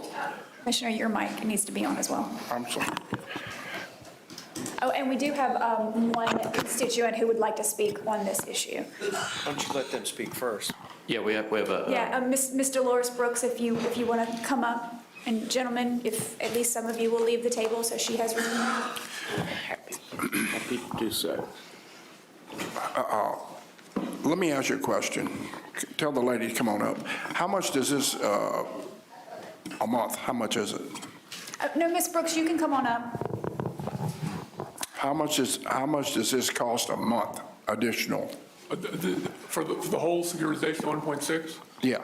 I would deflect to Bill Barta on that if he could answer that question. Yeah, it's about $5.50. A month? Yeah. For 1,000 kilowatts hour? Per 1,000 kilowatt hour. 550, okay.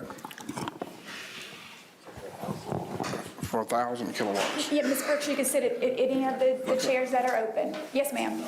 Okay. Now, could I turn it around? Which way I sit? Face the commissioners. Okay, I'm gonna start off with a pleasant subject. And just please introduce yourself, and then if you'll just press the button on the mic. Yeah, Brandon. Help her out, Brian. Oh, okay. There you go. I'm gonna start off with a pleasant subject. Dr. Martin Luther King Jr. and I were born the same month, different years. Dr. King born January 15, 1929. If he was still living, he would be 94. I was born January 10, 1944. I made my birthday last week, January 10, 2023. I made 79. I wouldn't be facing all these bills if I was dead. My great-grandparent, grandparent, mother and father, my siblings have all passed away. But I'm still here, and I'm stuck with all these bills. If somebody would ask me, should I go in education, I would say no. I spent 8 years in college, and some months I can't even pay my bill. Some months I can't even buy food for myself. I married 3 men, divorced 3 men. I can't buy food. That's how my life is, and it's bad. This month, I paid off my mortgage, so that's one bill I won't have to pay. My money comes from my teacher retirement, which is much or nothing, and that last man I married, I've been married 3 times, divorced 3 times. The last ex-husband, I draw his Social Security. I got a lump sum, I had a problem getting in and out of my tub. I had a shower put in, so I wouldn't have to worry about the tub. And with that money and my money, it's still hard for me to make it. If somebody asked me today, should I go and educate? I said, no, because when you retire, you don't have enough money to live off of. Some months I don't even have enough money to buy food. Now these people out here making money, they can do it. I've been retired since 1987. That's 37 years I've been retired. Some years I worked, some years I didn't work, but I should not have it so hard with 8 years of college, but that's what I'm going through. Thank you all. Ma'am, could I ask you a question? Sir? You were educator, you taught school? Yes, sir. I had a BA in elementary ed, master's in elementary ed. I taught school for many years, and I retired from that. And it's sad I have to suffer Thank with you. all that education, sir. You understand what I'm saying? Yeah, I taught school shouldn't have too. to suffer, but that's the way it is. Teachers don't make enough money for what they do. We go through trouble with the children. I'm glad I don't teach now, because I'd end up in jail. Let me tell you what one of these little children told my friend. She said, my mama said, you can't tell me nothing, because you ain't my mama. I said, I wouldn't want to be your mama, you little smart-added brat. Go to that office and go home, because you're not running my room. Thank you all. Thank you. Mr. Lewis. Yeah, I want to first thank you so much for showing up and telling your story, because I think what we need more than ever, especially here in this room. I apologize, your mic is not on. Oh, and I'm gonna say something about them food stamps. They gonna give us $10. Get on women with their children, $800, $900. Old people need more than $10 with food stamps. You gonna give us somebody food stamps, you need to give them $200. Yes, ma'am. And what I wanted to say to you is I want to thank you Yes, sir. for saying that, because I think oftentimes what we fail to do in public policy is make the connection. Right. Make the connection of the struggle. And we are in a state, one of 5 states that doesn't have a minimum wage.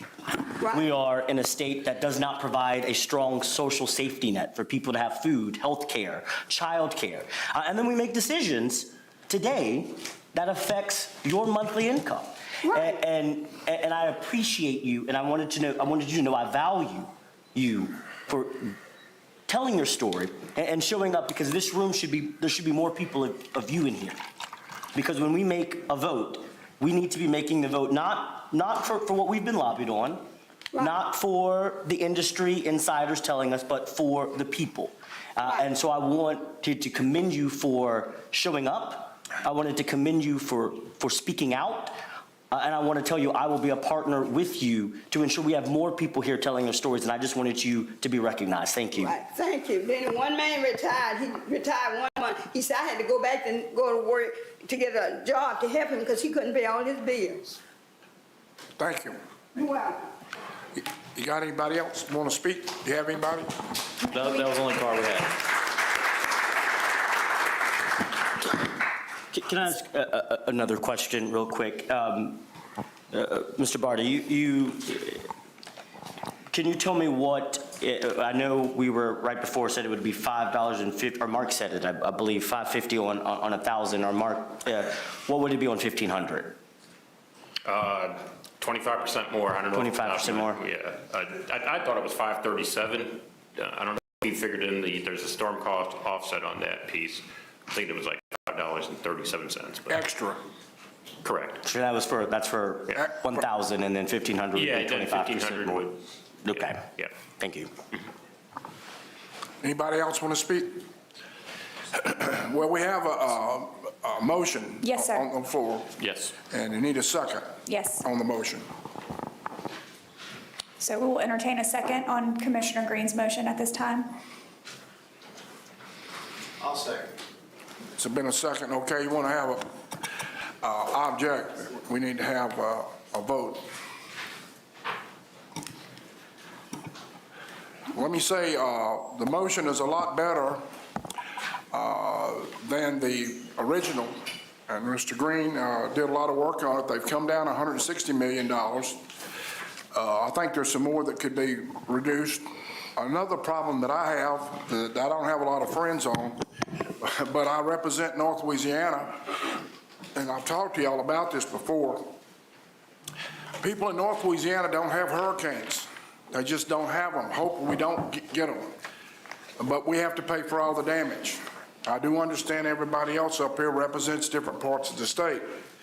But we do not have the hurricanes. We have tornadoes.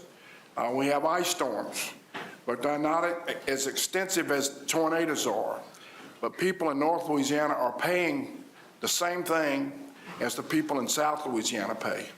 That's not the case when you buy insurance. It's all based on risk. This is based on risk. Risk is risk.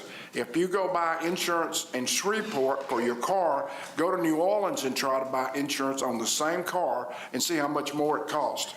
Same thing with houses. I tell you, I quoted my home with the same insurance company, same square footage, and this was not even in deep South Louisiana. It was in up north of Baker, up there, Clinton, Louisiana.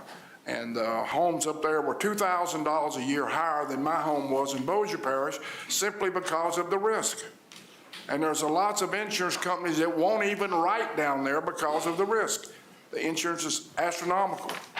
Now, I asked the people at Energy, what do you think about that? And this is their answer. Well, North Louisiana didn't have a lot of people, that's true. And we have to stretch the wire a long ways before we get to people out in the country. Good one here. That's their excuse. On the other side of that, I asked them, I said, well, if it's such a bad deal in North Louisiana, why don't you sell it? Oh, no, we don't want to sell it. You can sell North Louisiana that fast. You know why somebody would want to buy North Louisiana? Because you got 500,000 people up there, how many you have, that don't have problems. So they pay their bills every month, but they don't have hurricanes. So you're not kidding me. Anybody that's got a bad business, somebody wants to buy it, it's for sale. These people don't want to sell North Louisiana because they're making money there, which I'm fine with. But the people in North Louisiana are being penalized for the price they pay because we don't have the storms. It's just that way. This proposal that Mr. Green has had doesn't say anything about that. I can understand that. I think there's more savings, but that's why I'm not voting for it. I'm troubled by that. But anyway, this is, we've got this amendment accepted now, correct? We need a roll call vote. All right, we need a roll call vote. This is on Mr. Green. You have anything to say? This is Mr. Green's amendment or Yes. whatever you want to call it. Motion is read, yes. And a To the second. final settlement, right? Yes. Yes. Okay, we want to call the roll. Okay. Commissioner Scarmetta? Yes. Commissioner Green? Yes. And Commissioner Lewis? No. Commissioner Francis? Yes. Commissioner Campbell? No. It is passed. Moving on to exhibit number. Hold on a second. Yes, sir. You do know, everybody in the audience, we're all aware of this now, aren't we? That we went from a situation where there was no hope, couldn't do anything about it. Mr. Patrick said there was no law against it. Using his advice, we saved about $160 million a year. So that sort of let you know that when you hear people say you can't do anything about things, that's not true. There's always a way, but you got to be willing to fight a little bit to get down to it. So I think all the arguments was worth it. It's $160 million that people won't have to pay. I think that's a good thing that Mr. Green and the whole commission did. And having the argument for 1 month saved $160 million. It's worth the fight. Okay, go ahead. Moving on to exhibit number 10 is undocketed. It's Clico Power's notice of a state tax rate change in regulatory asset treatment. It's a discussion and possible vote on an authorization of a regulatory asset. By letter dated December 5th of 2022, Clico Power requested the establishment of a regulatory asset to record for accounting purposes only the change in its effective tax rate from 26.071% to 26.925% for tax years beginning after January 1st of 2022.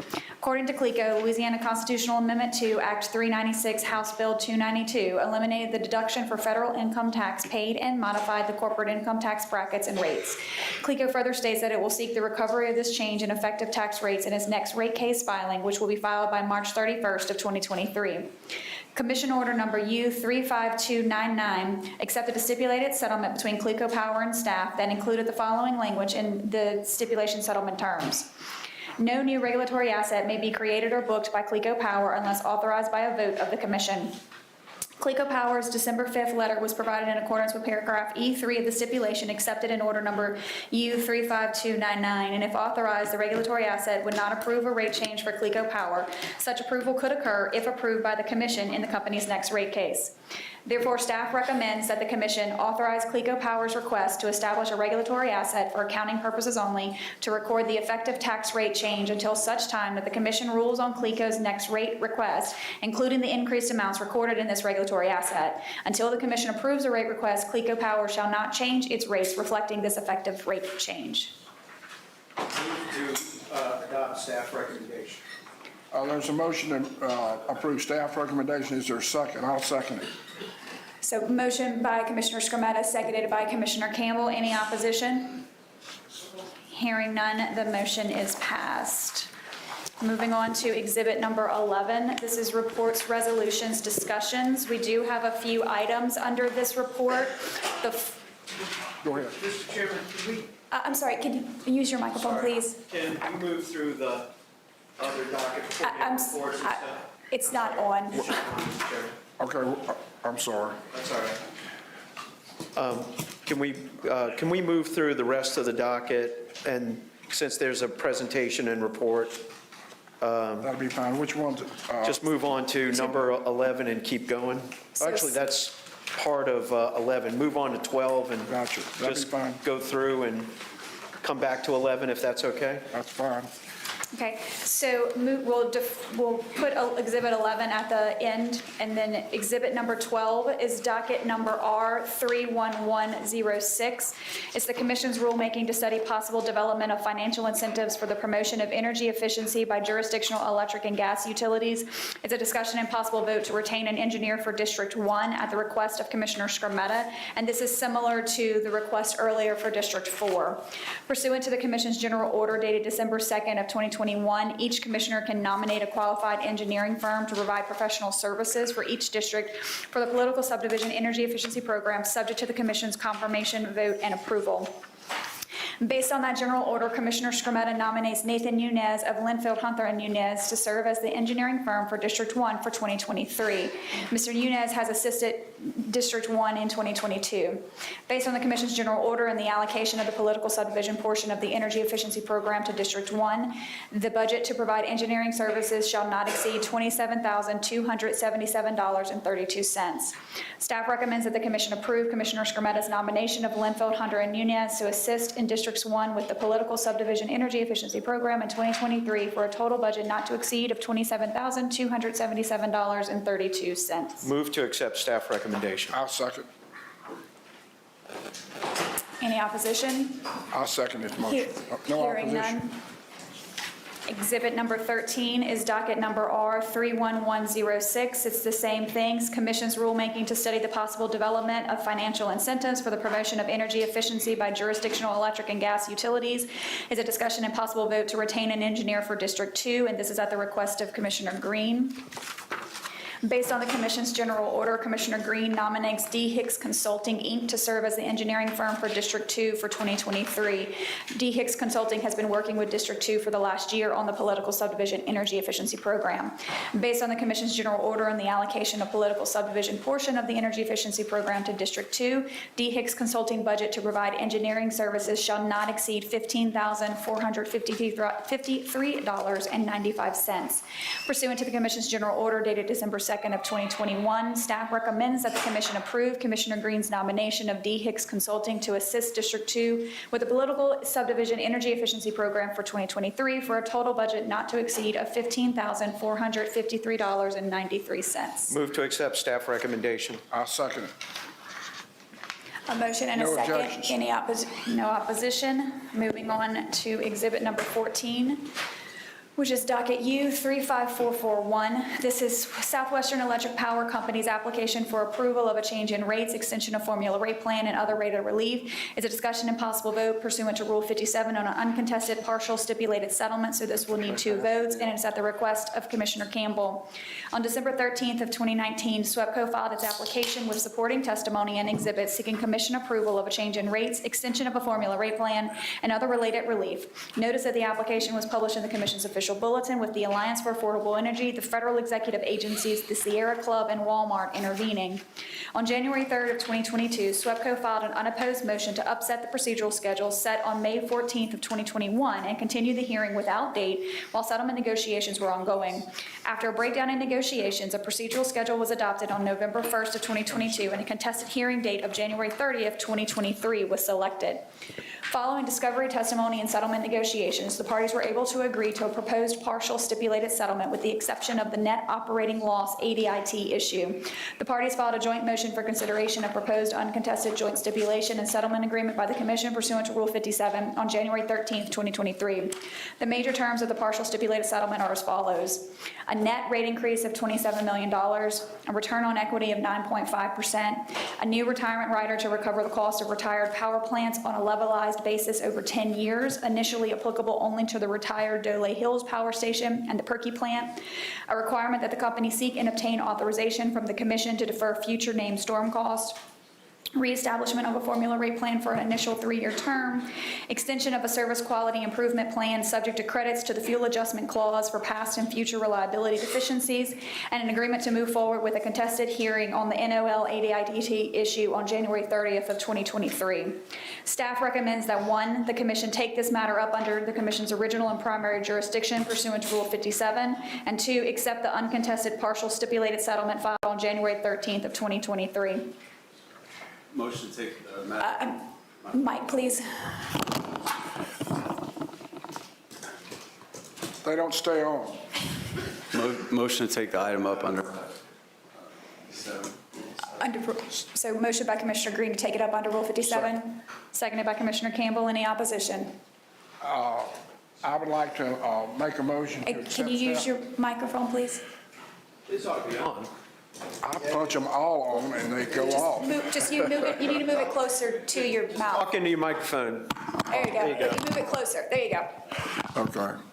I would like to make a motion to accept staff recommendation. This is SWEPCO that is northwest Louisiana. It's proposed rate increase of 3.53.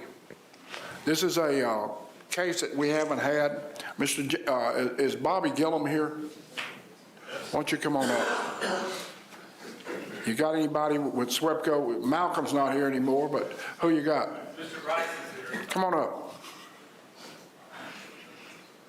We miss Malcolm.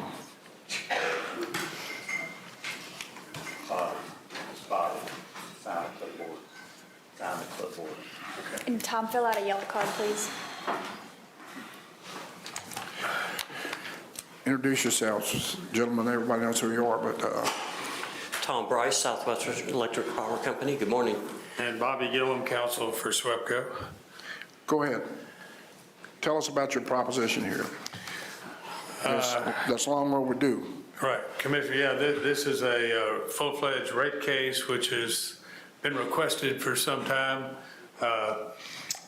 SWEPCO's last rate adjustment was in 2017 at the end of a FRP. Prior to that, there had been a rate case, but I think it was resolved in about 2007. Since the 2017 adjustment, it's over 5 years ago, SWEPCO's invested over $300 million in the rate base to maintain and improve the system. They're receiving no return on that $300 million. And SWEPCO, while maintaining their system, they've also been working to harden the system as we go. That's something that Mr. Smoke has done for a number of years, and Mr. Madison, who's now the president, he will continue that. It's about a 3.53% increase over this 5+ years.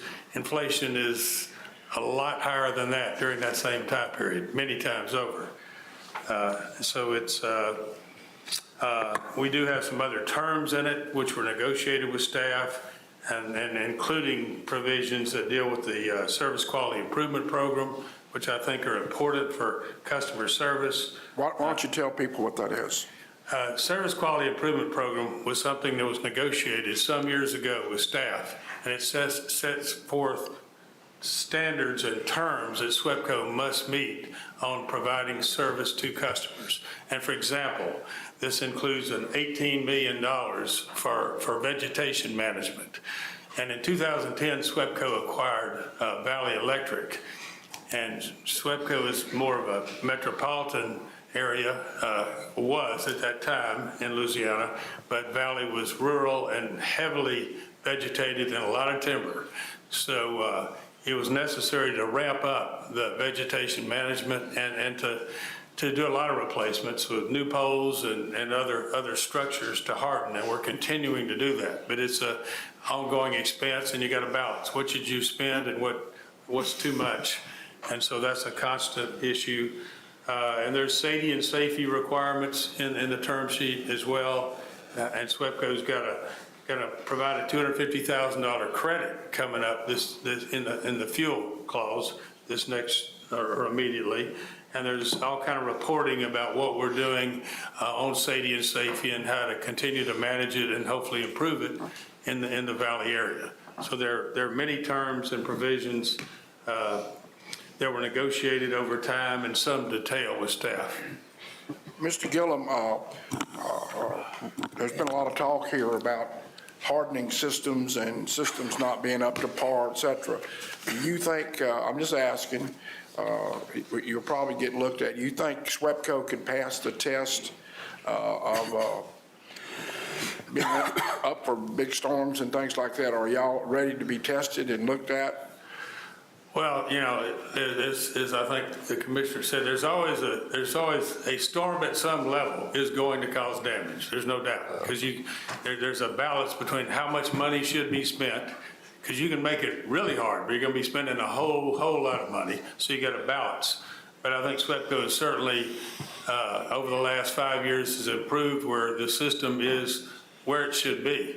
And you always want to improve, and there's always going to be depreciation and things you need to retire. That's an ongoing process.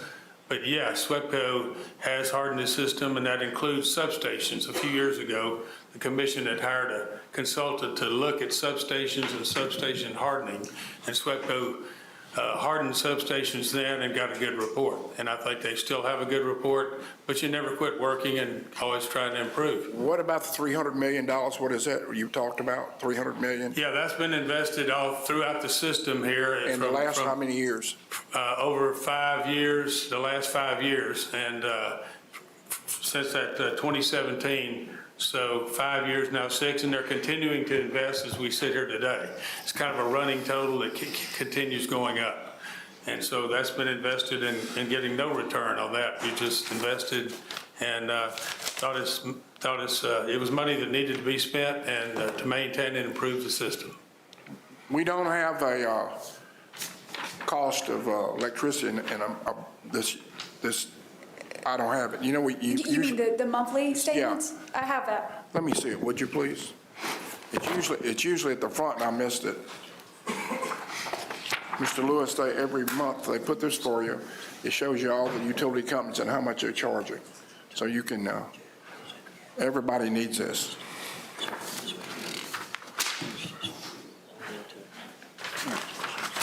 Right. You see it?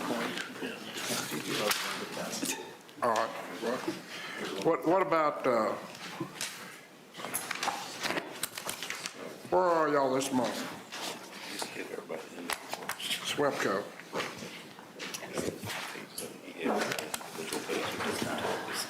You're at 11 cents.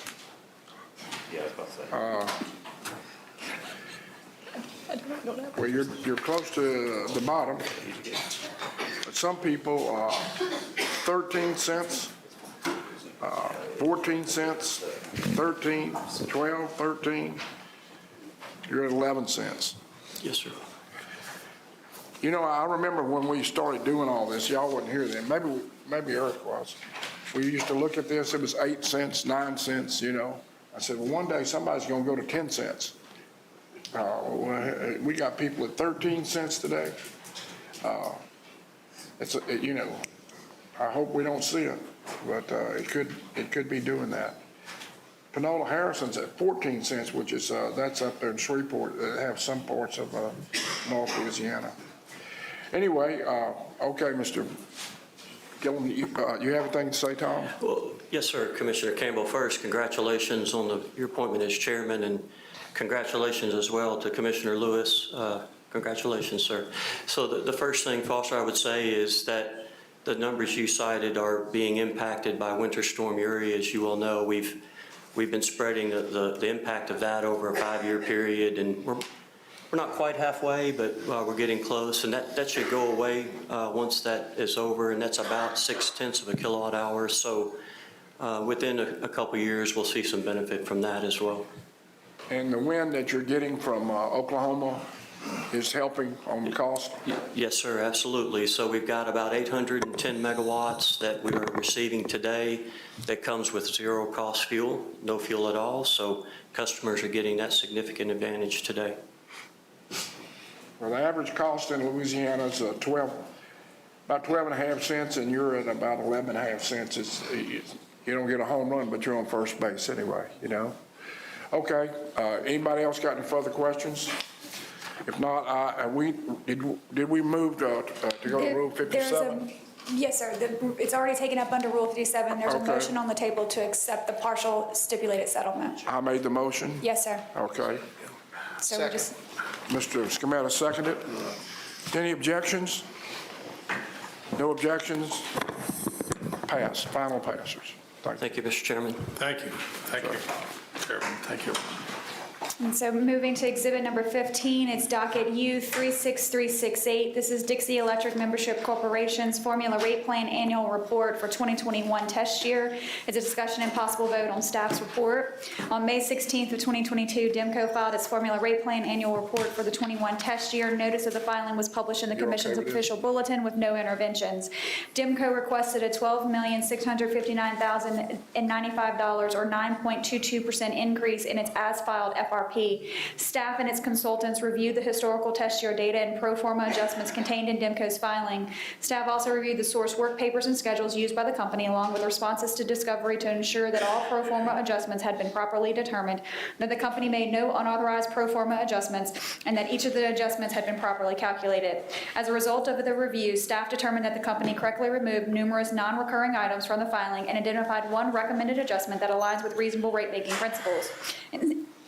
In staff's recommendation filed January 6 of 2023, staff recommended an adjustment to the as-filed 21 FRP of $481,465.50. This adjustment results in a total rate increase of $12,063,373 or 8.79%. Staff recommended that DIMCO be allowed to collect the additional revenue during the February to December 23 billing cycles using the allocation method set forth in Rider FRP Section 2C3. On January 6 of 2023, DIMCO filed its correspondence and agreement evidencing their agreement with staff's recommendation. Staff recommends that the Commission accept the staff report filed into the record on January 6 of 2023. So we'll entertain a motion at this time. A motion to accept staff recommendation. I'll second it. Mr. Green moved to accept staff recommendation. I'll second it. Any objection? Hearing none. So moved. So ordered. Exhibit number 16 is FERC docket number EL18-152-001 and EL18-1182-001/EL23-11. It's FERC opinion number 581181. FERC P 61,243, Louisiana Public Service Commission versus System Energy Resources, Inc., and 181 FERC P 61,244, System Energy Resources, Inc., order on initial decision and establishing a show cause proceeding. Is a report by Special Counsel Stone Pigman regarding decisions of the FERC issued on December 23rd, 2022. There could be a possible executive session to discuss the litigation strategy pursuant to revised statute 4216. It's at the request of Commissioner Francis, but as I take it, Mr. Fotham does not believe that a executive session is necessary unless the commission chooses to go into one. Good morning. Good morning, Commissioners. My name is Mike Fontham, Special Counsel to the Commission for this FERC matter. With me is Dana Shelton, my partner, and Justin Swain. All three of us worked on the cases that are the subject of this report. Justin did so as an associate, but he is now graduated to the position of partner in our firm. And Lane Sisson, who was our witness, and really the only witness that FERC paid any credence to in the order that we're going to report on. This is a case, so opinion 581, it was a case brought by our commission against System Energy Resources, Inc. That is a wholly owned subsidiary of Energy. It has no employees of its own. Its only function is to operate the Grand Gulf nuclear plant, and it's just really a shell corporation. But because it resells power to Energy Louisiana, Energy New Orleans, Energy Mississippi, and Energy Arkansas, it's regulated by FERC. And the only way that the rates that are charged can be adjusted by this commission is to go and win a case at FERC. In 2018, we learned that Energy was collecting basically for a second time for the costs of the sale leaseback that it made of a portion of the Grand Gulf plant through sale leaseback renewals. The sale leaseback provided for them to recover everything they had invested in that portion of the plant by 2015, but then they entered into a renewal, I'll call it scheme, in which they continued to bill for those costs. And we brought that information to the commission, and the commission authorized going to FERC to try to do something about the double collection. At the same time, we raised in our complaint that the accumulated deferred taxes that were included in the tariff or not included needed to be looked at. And just for background, rates are set as if there were no special deductions from the IRS, but there are many. So customers will pay tax on what is called a normalized basis, but the utility gets to keep the money in many cases because there's a long delay before they have to pay the money to the IRS. And Energy is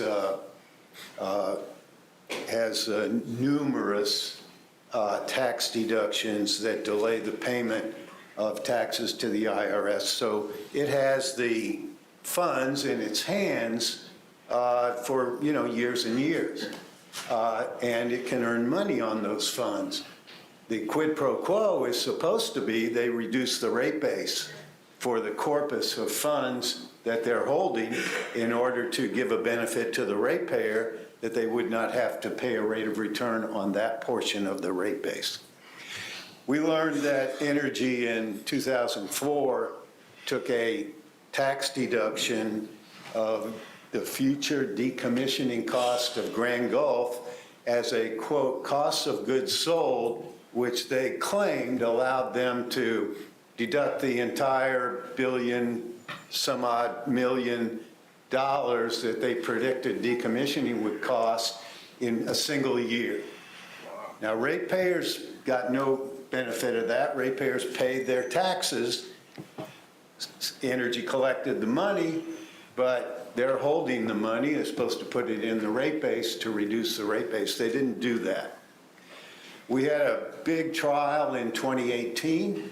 That trial lasted weeks. The judge, interestingly enough, in an oral argument, commented that Energy's various accounting issues and tax issues were like the coronavirus because they keep popping up. And that was really what we were learning in this case. The judge ruled in favor of the LPSC, He ruled for a refund starting in 2007, and he only addressed one label type of ADIT that they had labeled FIN 48, although there was other decommissioning ADIT on their books, and they didn't reduce the rate base for that either. So he omitted those two items we were claiming, but he still ruled they have to give $350 million of refunds plus interest, which totaled up to about $500 million back to the ratepayers. Energy, of course, appealed that part of the decision. We appealed the two omissions.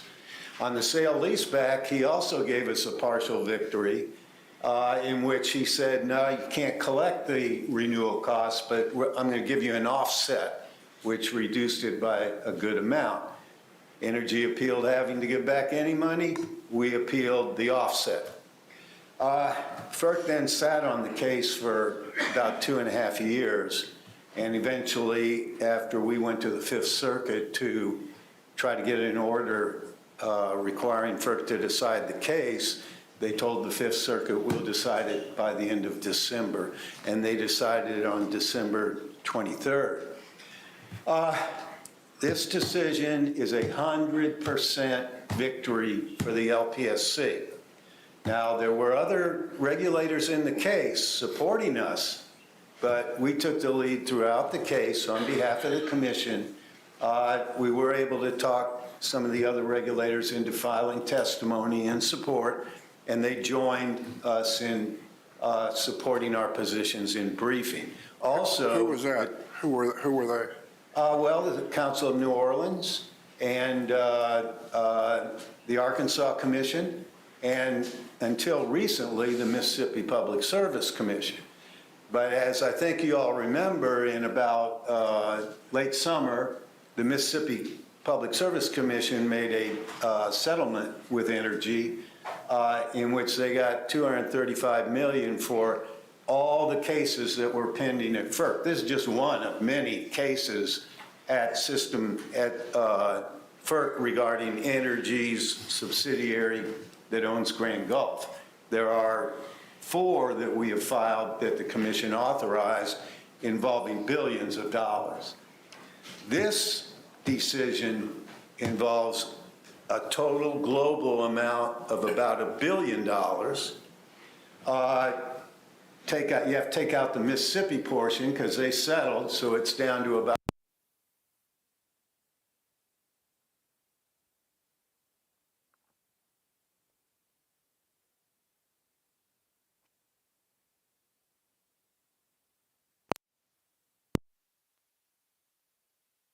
amount that we will share with the other jurisdictions. So in any event,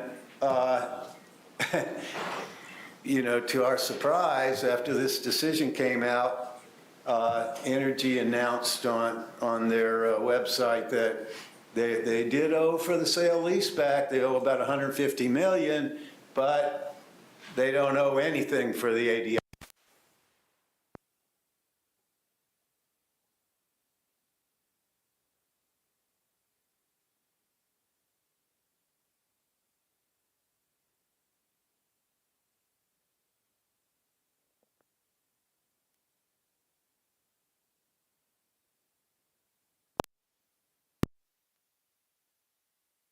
About 7.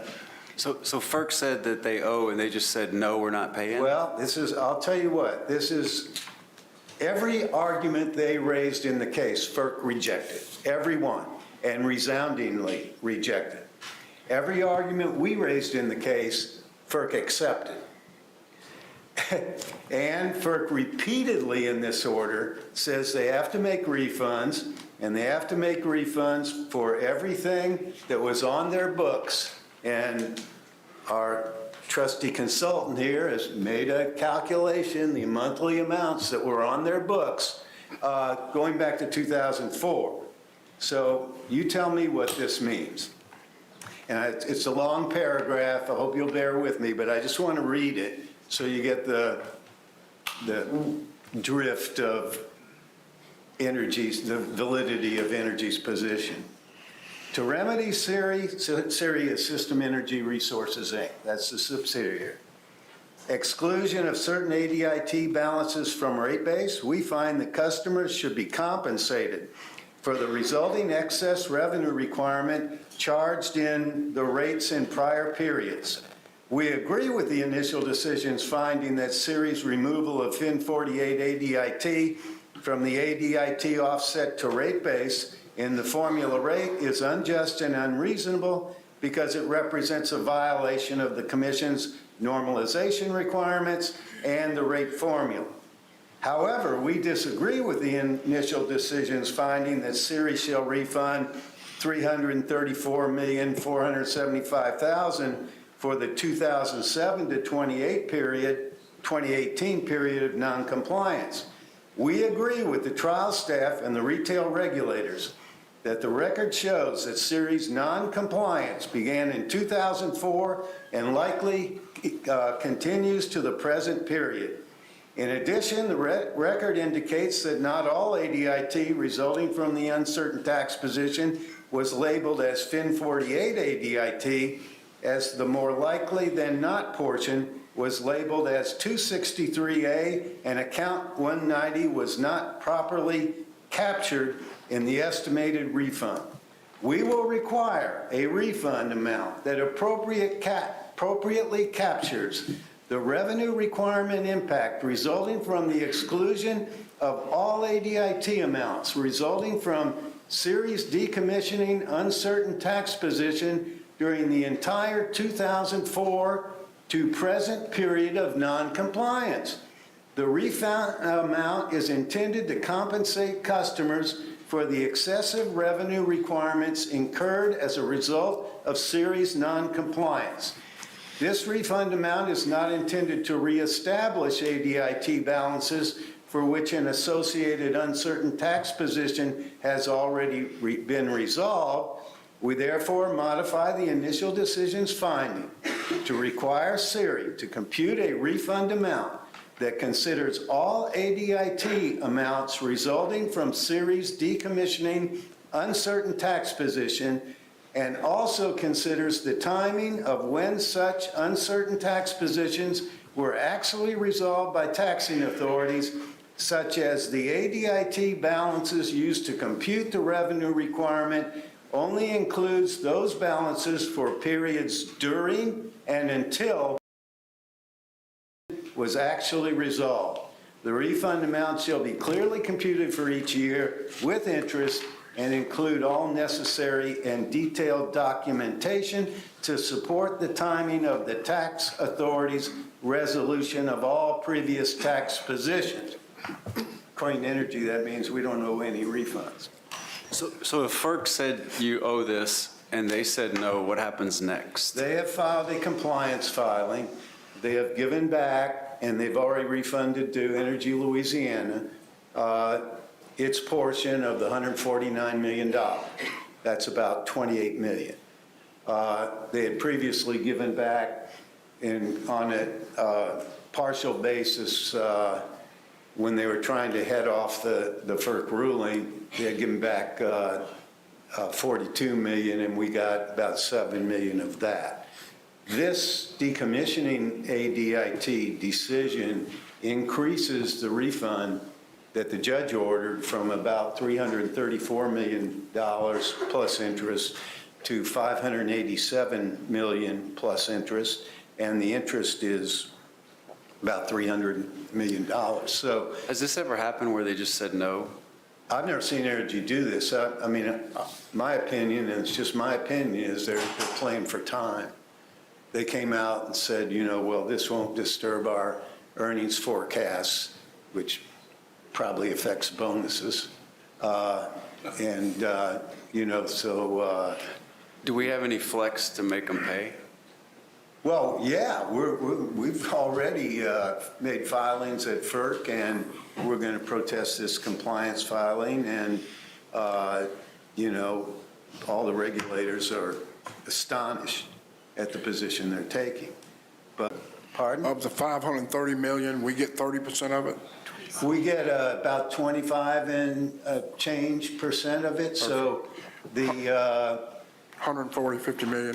It would, the total amount that they owe for decommissioning is $900 million, and we would get about 300?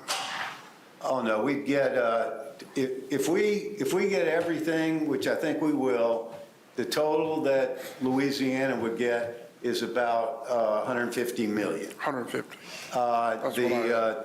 New Orleans gets a big chunk of money too, which, Well, how did you Commissioner jump from, Lewis how did you represents. jump from 530 to 900?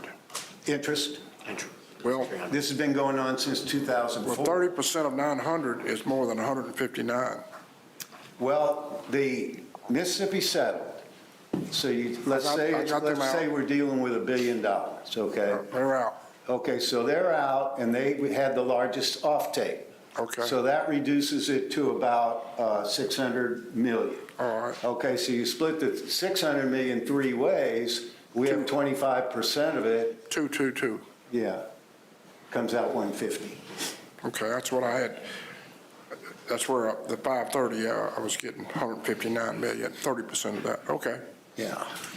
So what is the risk that they get away with not paying what they've been told to pay? Well, I mean, they rely on one sentence in the paragraph I read to you, that they pull out and says you don't have to restore. Well, there's no, once it's resolved, you don't have to restore it. What Energy does is they take a deduction and the ratepayers pay up. The deduction's probably no good, but they take it, and, 5, 6, 7 years later, the IRS rules on whether they, were justified. So they're holding the money the whole time. It's supposed to be in the rate base. They're using it, to ramp up their profits. Okay, so what FERC says is, okay, you can take it off when you resolved it with the IRS, but in the meantime, while you're holding the money, you've got to have a rate base reduction, and you didn't do that, so you owe money for that period. Well, what Energy did with regard to this decommissioning is they would take the deduction. For instance, in 2004, they took the deduction. Okay, they're fighting with the IRS. The IRS is very slow. They're holding the money collected from the ratepayers till 2009. Then they go into IRS, said, we concede the deduction. Okay, so they didn't even appeal it. They conceded and immediately took a deduction, the same deduction again on the 2009. Okay, so they did the same thing in 2014 or so. They had taken the deduction for 2009, holding the money till 2014. They go to the IRS and they concede. So it's not officially resolved by the IRS. I guess my question is, does this go back to FERC, or does it go over to the Court of Appeals, or Well, it certainly will go to the Court of Appeals eventually, but FERC, first of all, has to rule on the compliance, whether they're consistent. And then undoubtedly, if the FERC rules like we think, it'll go to the Court of Appeals. And that would probably So it was a victory, but they're appealing. Oh, definitely, they're appealing, but the refund for the sale leaseback has already been made. So, I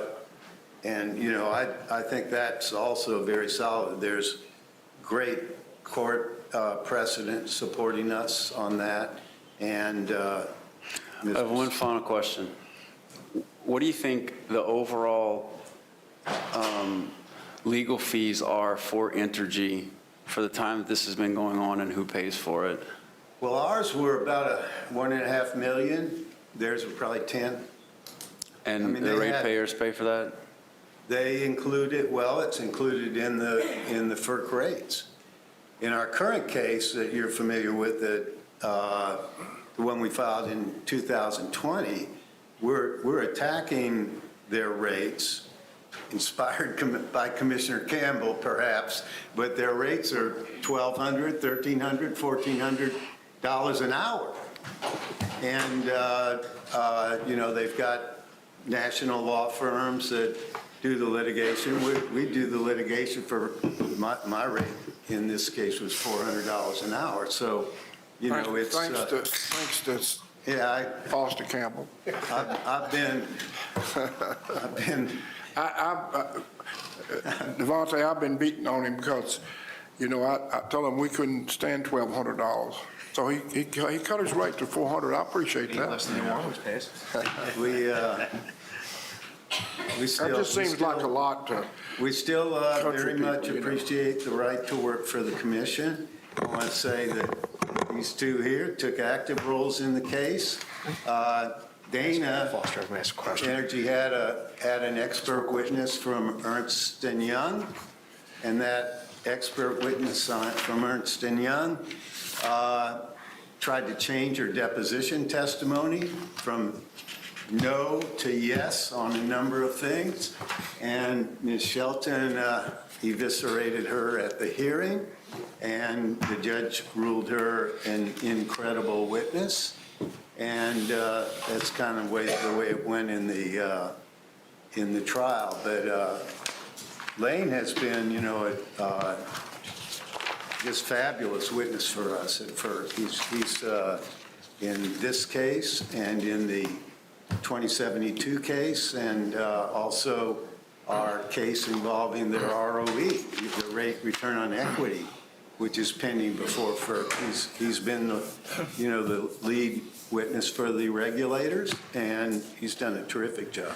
Do you think there's any action for us as commissioners to take at this point? No, Commissioner. I wanted to, I don't think we even need an executive session because the strategy is pretty straightforward. It's not secret, and that is get them to pay the darn money and pull out, whatever. You think if customers got an Entergy bill and just didn't pay it until this was resolved, that they'd keep their electricity on? Yeah, well, they hold the plug, so that's a problem. Mr. Scamato. Two questions. Is the rate, the attorney hourly rate for New Orleans published? Yes, I think there may be minutes at the council in which the rates are published. They have New Orleans. I mean, we were very open in this current case about our rates, but all the Washington lawyers who represent even regulators like the city council, they kept their rates confidential. Okay, because I was curious, because I tend to think because of the differential in the regulatory rate per kilowatt hour for New Orleans being the highest in the world, that their rates for attorneys and other aspects have got to be higher than what we pay. Oh, they're definitely, I know that. So I'm going to ask you to issue a FOIA request. Okay. Because I think it's important for us to know what they do, because I know they take a lot of the value from your work product. And I'd like to know what they do. And I think if we can't get it through normal channels, let's get it through a formal request. So I think that's a legitimate thing to do. But the one thing I did want to say is I want to thank y'all, because what was this, 12 weeks, 13 weeks? The current one was 13 weeks. Right. This particular case, I think it was about a 3-week trial. Right. 3 or 4 weeks. But this 13-week trial, people don't understand. Y'all gave up your home life for 13 weeks. And, while it may be a dream of good things to some people, it's a nightmare for a lot of people. And I know that this was really hard on Lane, because I talked to him about being away from his family. I know it was tough on Dana, because I know she was having a tough time. And I know they were glad to get rid of you, but realistically, besides getting paid, that you gave up a tremendous sacrifice for the benefit of the people of the state of Louisiana. And I think that you need to be commended for your service. And payment is just a small part of a thanks to y'all for what you accomplished. So I appreciate everything y'all did. Thank you. Well, we all thank you, Commissioner. And we thank the commission for it's fun to represent the commission. It's fun to be for the ratepayers. And, it's... Hey, Mike, lean into your mic some, please. Yes, it's fun to represent the commission because the commission represents the ratepayers. And so it's, as my wife, who was a cancer researcher, used to tell me, she said, I save lives, you save a nickel on the bill. But, the nickels pile up. And in this case, it'll be more than a nickel. I have a few questions. I just want to make sure I'm. Yes, sir. And congratulations on your victory, Commissioner. Thank you. I'm just. One second. There we go. I was going to make a joke. I wonder what takes longer, us to figure out the microphones or Kevin McCarthy becoming Speaker of the House. So I think we're quite uneven today. But I just wanted to make sure as a newbie here that I'm following correctly along. So the press release that we saw that says they owe nothing is incorrect, is what you're saying? Well, I mean, the words say what they say, and I think that it is definitely incorrect. And so what you were describing is the issue, as I appreciate it, was basically a tax scheme, to say one, claiming a deduction after auditing purposes or the IRS's process, forfeiting that deduction is not correct, but then applying the same deduction and then kind of repeating the cycle. That's exactly what they did. Correct, okay. And I think this is not for here, but I mean, I think this is why I work in tax policy so much, because this wouldn't happen to customers. I mean, if they try to pay their bill with a fraudulent credit card and then get caught and then pay that same bill with a fraudulent credit card, I think their services would be discontinued. Would you not agree with that? You wouldn't be able to do it, Commissioner, but under the tax rules, if they have a disclosure in their tax filing that, you know, they get this one's iffy, then they're not going to have to pay any penalties to the IRS. And they usually don't have to pay any interest to the IRS because, you know, they'll simultaneously have all kinds of deductions so that when they file a consolidated tax return, they owe nothing. Mm-hmm. And so, you know, they get to hold all that money, and basically they say they take all the risk, but they know they're not going to have any risk to speak of, and they never had to pay a penalty. But they don't make, at FERC, they didn't make the rate-based reduction that they were supposed to make. You know, the chicken came home to roost. Absolutely. I mean, I think this is a place where I'm extremely concerned. I mean, I've been doing this work for years about what I think is just corporate greed and the violation of an upside-down tax system that focuses on corporate profits at the expense of ordinary citizens and people. So I just wanted to make sure I'm clear on, and can you just run through what that amount back to us would be, just so I can make sure my notes are correct? Yes, sir. The sale leaseback, which they've already returned to Energy Louisiana, was $27.8 million. The decommissioning, when they pay it, would be another 120 some odd million, so the total would be about 150. 150. Yes, sir. And in your jurisdiction, New Orleans, the ratepayers in New Orleans are going to get more than that, perhaps around 200. 200. Thank you. And just so we're clear, they do owe something. It's not, as the press release has been saying, that they owe nothing. That's what they say. All right. I just wanted to make sure I'm hearing you correctly. Yes, sir. I listened to them last week. Mr. Fonda, Siri is a multi-state operation by Energy, right? So we understand this. It's a company they created to build this plant. The plant was billions of dollars back in the 1970s and 80s, and, you know, $3 billion was a lot of money back then. And so they had to put all the resources of the operating companies behind this new entity, which is just a shell, to own Grand Gulf. And Grand Gulf then in turn sells power to the energy affiliates, Energy Arkansas, Energy Louisiana, Energy New Orleans, Energy Mississippi. So yes, it sells to Louisiana, Arkansas, Mississippi. So because of that, the Louisiana Commission does not know what kind of tax filings or options they would have. That's confidential information unless we file a lawsuit, is that right? What we discovered, and this goes back to what the judge said about the coronavirus, they were not disclosing the differences between the numbers they report in their annual report to FERC and what they were billing. And so they had a separate ledger balance for rate making, and then they had their accounting books. They reported their accounting books to FERC, but they didn't, you're supposed to disclose every difference, and they didn't disclose any of these differences.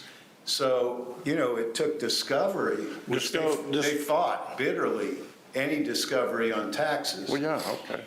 And it took discovery to find some of these things. And then in the current case, we found a number of other accumulated deferred tax issues where they raised the rate base and charged the customers more on money that the ratepayers had paid them. Okay. So let me ask you this, and this may be more for Lane. Entergy Louisiana, okay? Got formula rate plan? Yes, sir. Don't we know what they're doing with tax filings in Louisiana? For Louisiana, yes. We don't have to have discovery and lawsuits to know that in Entergy Louisiana. Isn't that true? Well, to be clear, I mean, we have formula rate plans and rate cases, and within those we know all the rate-making tax devices, we have the ability. I'd still have to ask the discovery. Yeah. I mean, just to be clear. But there's a process in place for that discovery. You don't have to file a lawsuit. No, you don't have to file a lawsuit. All right. So it's a completely different situation about looking at tax schemes with Siri versus Louisiana, Entergy Louisiana. Okay. I just want to make sure I understood that correctly. Thanks. Okay. That completes it. Keep fighting. Yes, sir. What's the next one, Tamara? So next up, we're moving back to exhibit number 11, which is the reports, resolutions, discussions. There is a report from staff on docket number R36227, and this is at the request of Commissioner Green. Is there an update? Do you just want to, yeah. Just please introduce yourself.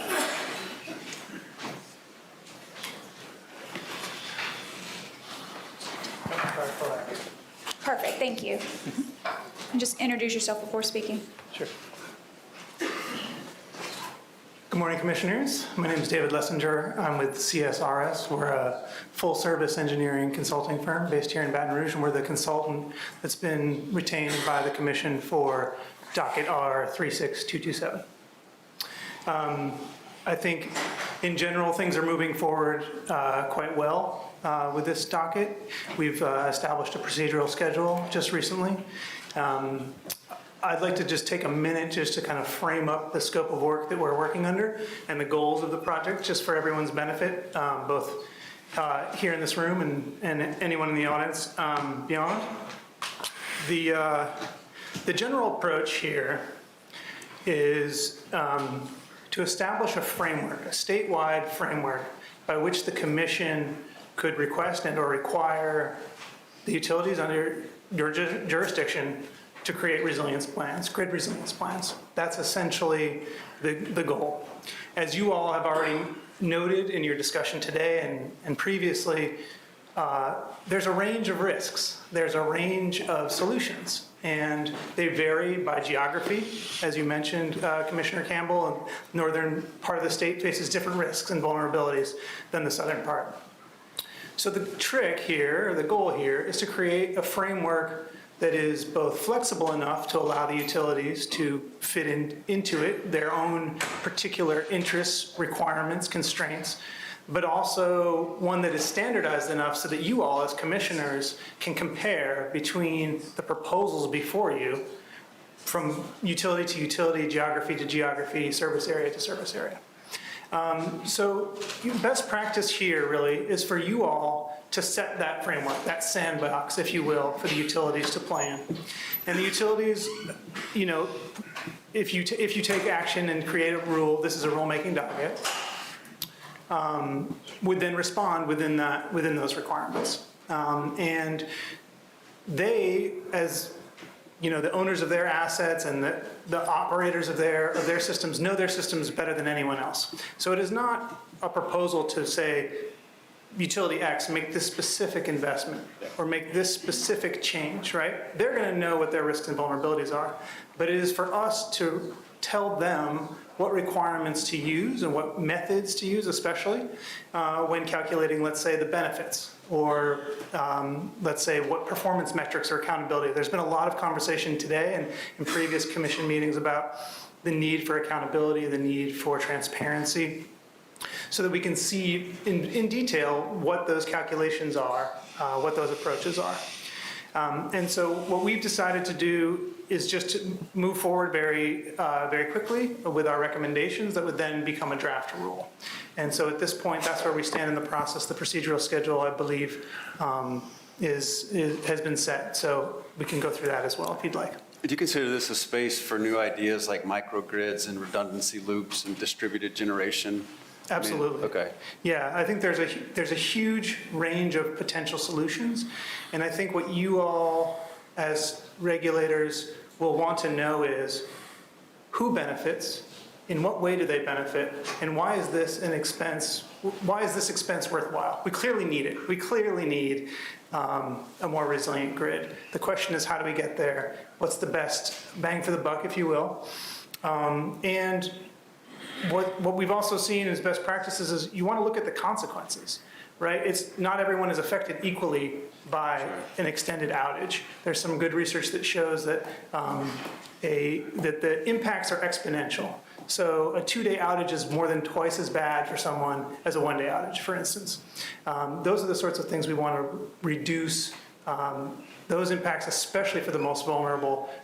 And we have to balance affordability as well. These things will be expensive. There is federal money available, and that's one thing we want to position for, is to make the state more competitive for that federal money. Can y'all help to get that?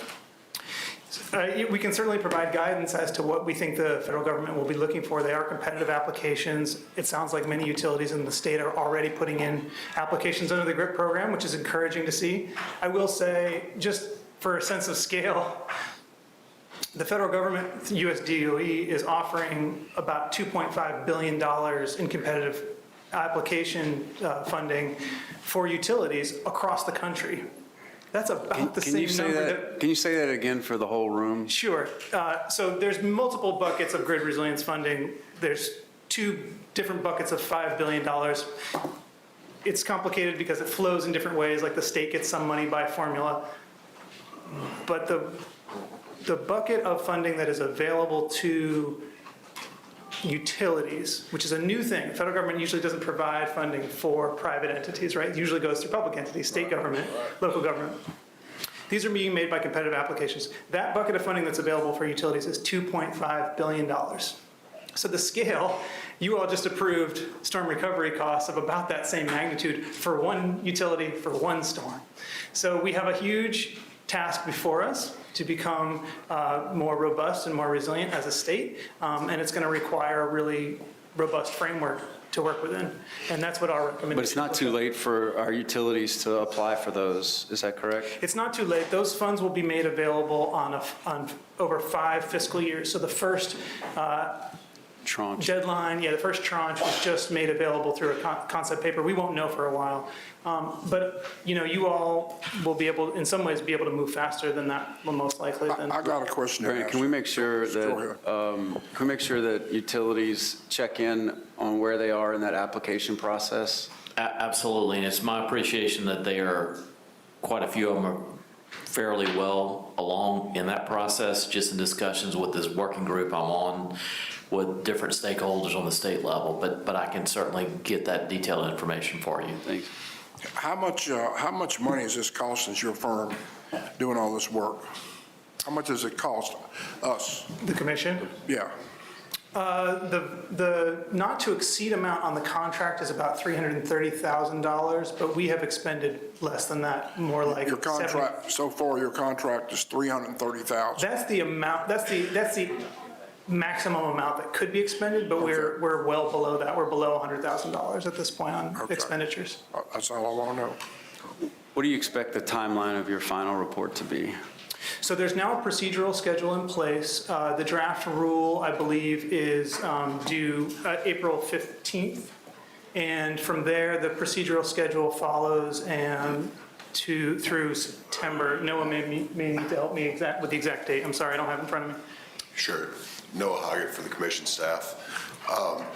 As David said, the draft rule is slated for April 14th of this year, and it will go through various iterations, receiving comments, taking those into consideration, redrafts, and hopefully have a proposed rule to the commission by September 20th of this year. I got a question for you. Yes, sir. You said about $2.5 billion out there maybe that could come to Louisiana.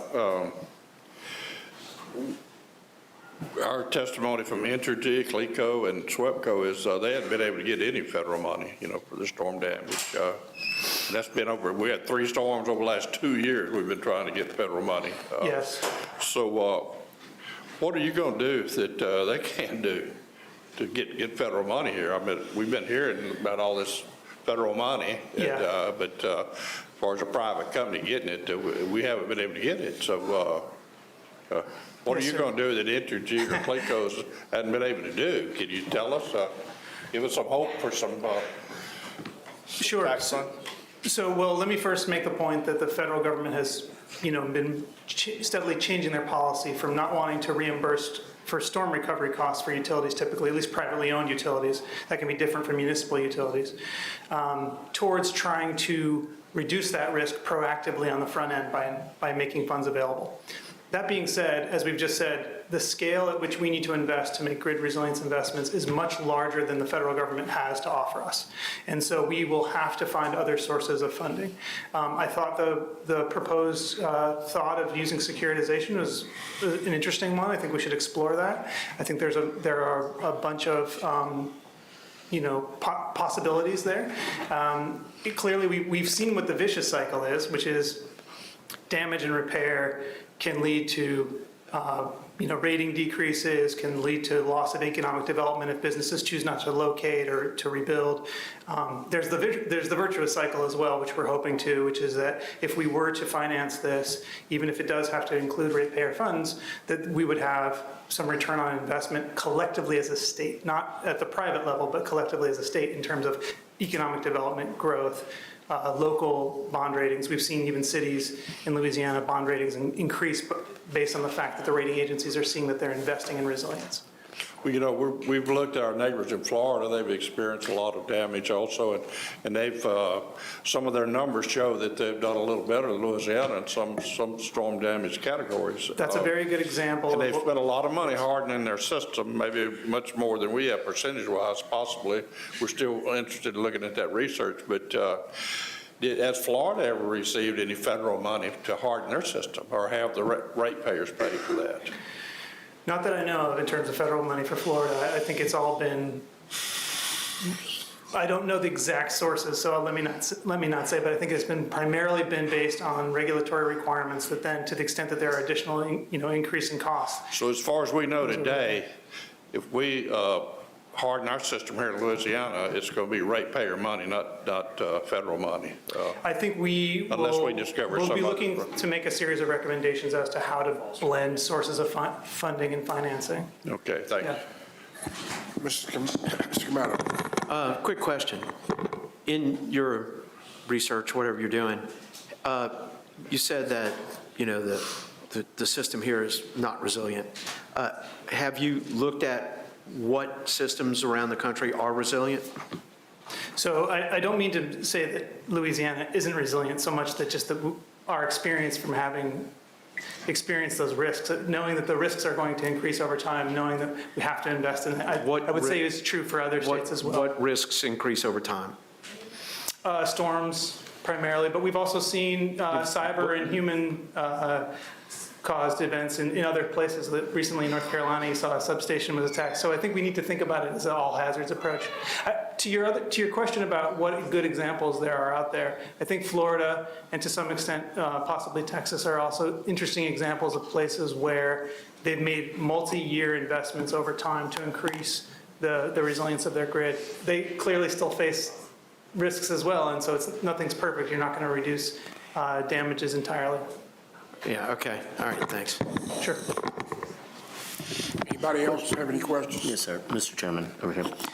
Mr. Lewis. So, thank you for this. I'm just trying to catch up a little bit. So you are examining all options in federal funding, waivers that we could potentially apply for, et cetera. Is that what you're saying? So our primary scope of work is to make recommendations to you as a regulatory body as to what to consider in requiring of the utilities under your jurisdiction to develop resilience plans for. Right. How those get funded, I think we want to explore every opportunity, absolutely. Honestly, utilities will have probably a bunch of ideas as well as to creative ways to finance this. Great, thank you. Just wanted to make sure. Sure. Any further questions? Anybody have anything? Thank you. Thank you. So still under Exhibit 11, under discussions, there's an update from JDEC on its transmission line at the request of Vice Chairman Francis. This was Exhibit 15 last month.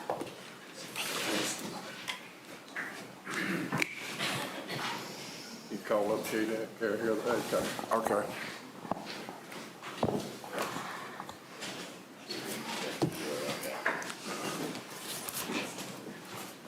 What do you call it? Jeff Davis. I know, but what's the acronym? JDEC? Mike, make sure y'all just sign in and introduce yourself when you get started. You sign on the little sheet there. No. Just announce. Oh, we got a card, okay. Just announcing. And Kara, sign up as well.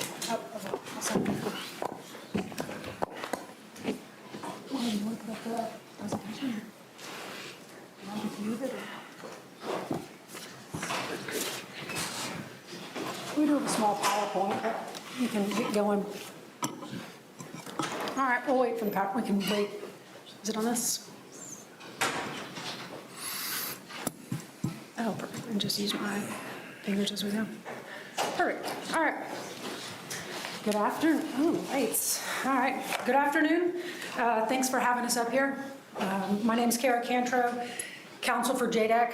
I have with me Michael Heinen, the CEO of JDEC. I also have with us Michael Doris, who is JDEC's FEMA liaison. As requested by the Commission, we're here to give an update on JDEC's transmission infrastructure rebuild and hardening. We've heard a lot of folks talk about today addressing critical infrastructure, building to an elevated standard, and going above and beyond with our electrical infrastructure. And that's exactly what Jeff Davis is doing here. At this time, I'd like to hand it over to Mr. Heinen to give a brief overview of the project. Thank you, Ms. Cantro. As Ms. Cantro mentioned, my name is Michael Heinen. Good afternoon, commissioners, good morning, whatever it is. And I am the CEO of JDEC. Thank you for the opportunity to discuss JDEC's transmission project today. I want to make three main points I would like to convey to you. First, the construction of the JDEC project will not be funded by JDEC customers, members, or any Louisiana customers. Second, the need for the JDEC project is to repair and harden JDEC's storm-damaged electrical system, critical infrastructure, and utility lines throughout the system, create redundancies within the system, and make the system even more resilient against future storm events. And third, JDEC is working closely with highly qualified contractors on this process. Let's start from the beginning. As we all know, JDEC was decimated by Hurricane Laura on August 27th, 2020. In preparation for the hurricane's potential impact on JDEC's system, the cooperative engaged Royal Engineering and Del Sol Consulting, two firms that specialize in the FEMA disaster recovery space, of which their fees are also recoverable by FEMA. We hoped we would not need their services, but wanted to be prepared. Unfortunately, we did, and here we are today. Laura impacted our entire system. There is no line section of our distribution system that was unscathed, and all 105 miles of our transmission system network was destroyed. including transmission facilities, which included 2 138 transmission towers and 2 69 kV transmission towers that cross the intercoastal waterway. And I'll have a map in the future just to show that later on. In short, our entire system was on the ground. So at that point, we went to work. JDEC immediately started the process of reconstruction of the 69 kilovolt lines and evaluating the 138 kilovolt line that traverses through the middle of the marsh across Cameron Parish. As we're doing it, as luck would have it, approximately 1 month later, on October 4th, 2020, Hurricane Delta devastated the same area that was decimated by Hurricane Laura. While we continue repairs to the distribution system, the JDEC leadership and our consultants reached out to FEMA and GOSEP to discuss the plan for replacing JDEC's transmission network, given that Delta had just blown down everything that we just put back up after Laura. So we've had close to 4 storms in 15 years. Our discussions with GOSEP and FEMA revolved around an approach that would provide greater resiliency and mitigate the impact of future hurricanes on JDEC's infrastructure. We determined that to meet those objectives, the cooperative would be required to replace old transmission system with a new system built to new codes and standards, including steel poles and elevated substations. At that point, we began discussions with FEMA and GOSEP about executing a 428 alternative procedure because we've been hit so many times by hurricane. That would allow the funds we would receive for the replacement and hardening of the old 69 kV transmission loop and the 138 kV radio line through the marsh to be used to build a new 230 kV transmission loop that supported the Southwest Louisiana Gulf Coast. The new 230 kV loop, which would largely track the path of the previous system, would be built in accordance with the required new codes and standards, which includes steel poles and elevated substations. We then decided to move in this direction for several reasons. A new 230 kV loop system would not only serve the needs of Lower Cameron Parish, with an upgraded system built to withstand 160 mile-per-hour wind speeds, but such a system would also serve the needs of the state of Louisiana and the country at large. As memorialized in the Department of Energy report published after the hurricane, the energy infrastructure of Southwest Louisiana is a critical component of the nation's energy infrastructure. A stronger, more resilient transmission system across Southwest Louisiana will play an important part in providing resilience to that energy infrastructure.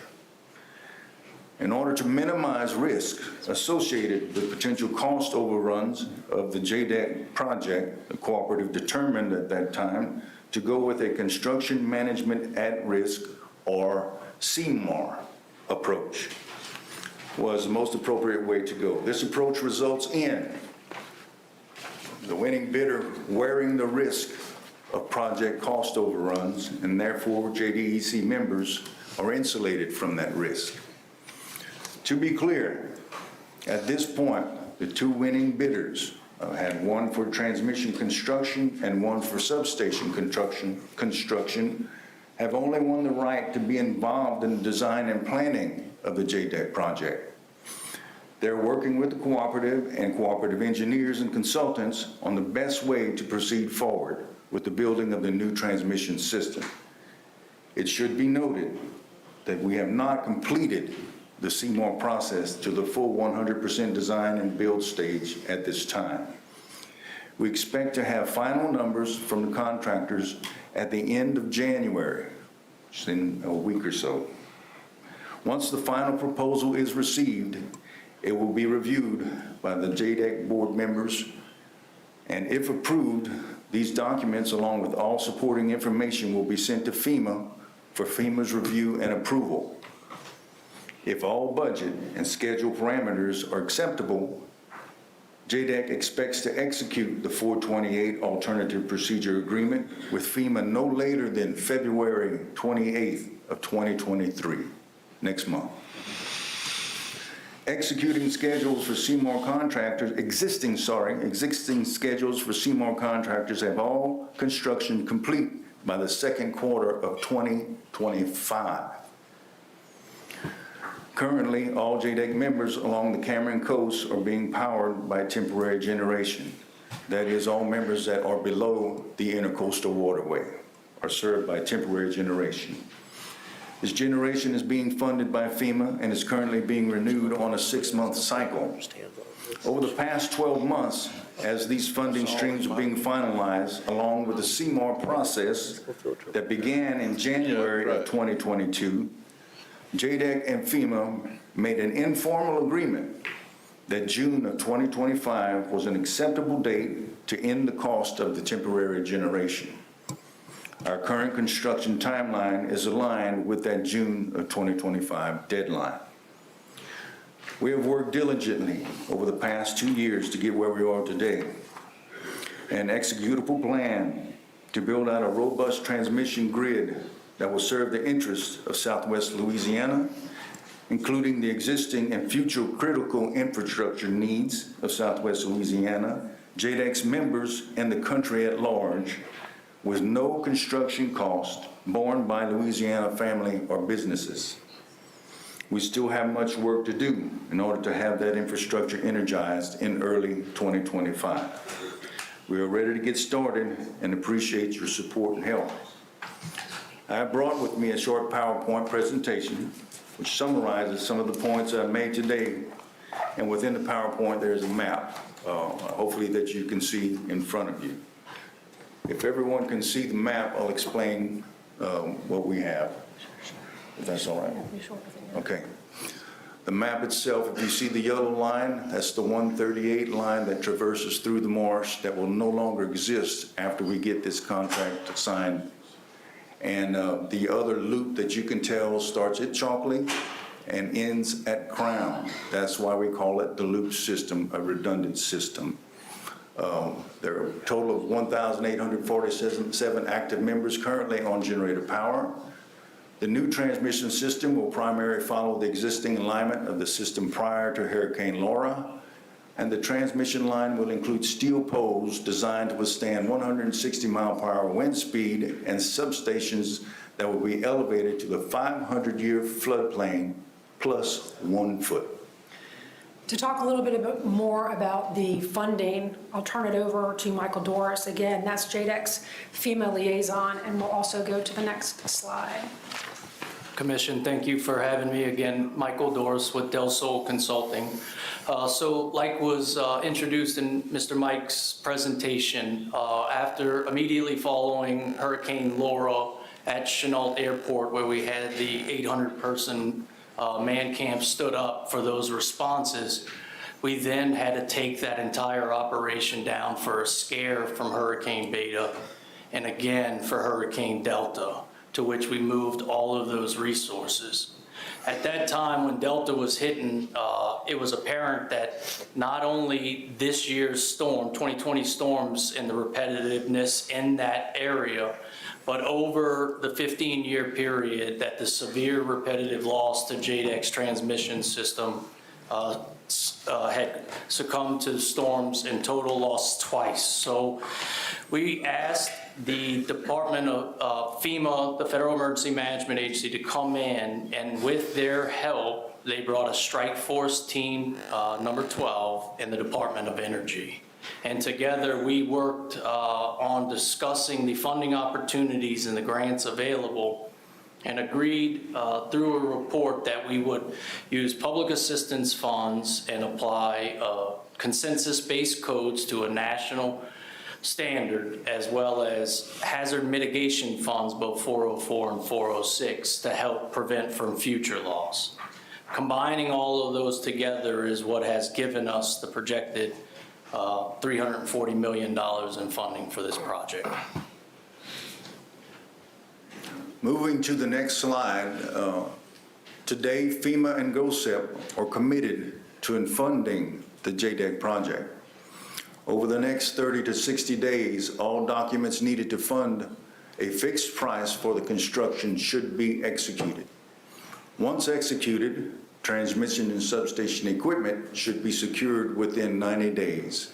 We expect to have field construction to begin September of 2025. And we hope to have construction completed by September of 2023 is when field construction begins. And we hope construction is completed by September of 2025. That completes my presentation, and I'm asking for any questions. Got some lights. Here we go. This is all in my district. I'm really proud of Cameron Parrish and JDEC, what they have done and are doing. And this line will have to be interconnected with the major energy transmission lines. It will have to be interconnected with the national grid. At two different locations. That's correct, sir. So after we get, the dust settles on this, the MISO grid will have to, view it and approve everything that we've done. Yeah, we'll have to come back to you for all of those. So we will be tied in with the MISO, the total MISO footprint. That is what we're hoping for, yes, sir. Is the interconnection study going along okay? Is with Entergy, everything's good with Entergy right now? Yes, sir, we're just waiting for a price for the interconnection study. So it's not going to be a long delayed time to get those answers? No, right? sir, I hope not. Now, you had a right-of-way for your original small line that you're following with this larger line, is that right? That is correct, sir. Now, this line will take a larger right-of-way, a wider right-of-way, right? In some places, yes, in some places, no. Well, we'll have to jog a little bit in different places, but we have two firms that are working on getting the land rights secured for that. And that was one of the things I have been brought to my attention, that some of these right-of-ways is through people's, maybe pretty close to people's homes and all the property, or their cows or anything else, so. Yeah, we're hoping we don't get too much pushback from the community simply because we're upgrading the system from a different voltage, and it will have a much more powerful, robust, redundant system that was there before, and hopefully the cows don't mind a few more feet of dirt to take up hold. Well, I know the people with the marshland won't have any problem giving you a right-of-way. It's just those few landowners. When do you think you'll have all the right-of-way work done? I'm going to turn that over to Mike. Do you? Yes, sir. So we are expecting to have all of the right-of-way stuff done by the third quarter of this year, to have the information from CLS and LAPAC for their initial discoveries. Should be third quarter before you start construction? Yes. I mean, you can't start construction without the right-of-way. Yes, sir, and that's correct. And we're also working in conjunction with DOTD, who has a lot of this right-of-way. We've been meeting with them on that as well, but the landowners. There shouldn't be a problem with them. I'm concerned about some of the smaller landowners. Yes, and we plan on working with the smaller landowners very closely. My board is. So you won't be able to start construction until you get through with get the right-of-ways all nailed down. And you said third quarter, what day about would that be? I'll have to get back to you, Commissioner. Third quarter is like October, September, October? We're hoping September, October, Commissioner. That you can start construction? Yes, sir. That's what we're hoping for. And how long will it take to build the line, you think? 2 years. So 2 more years past October? June 2025. What's the deadline on FEMA generation? June 2025.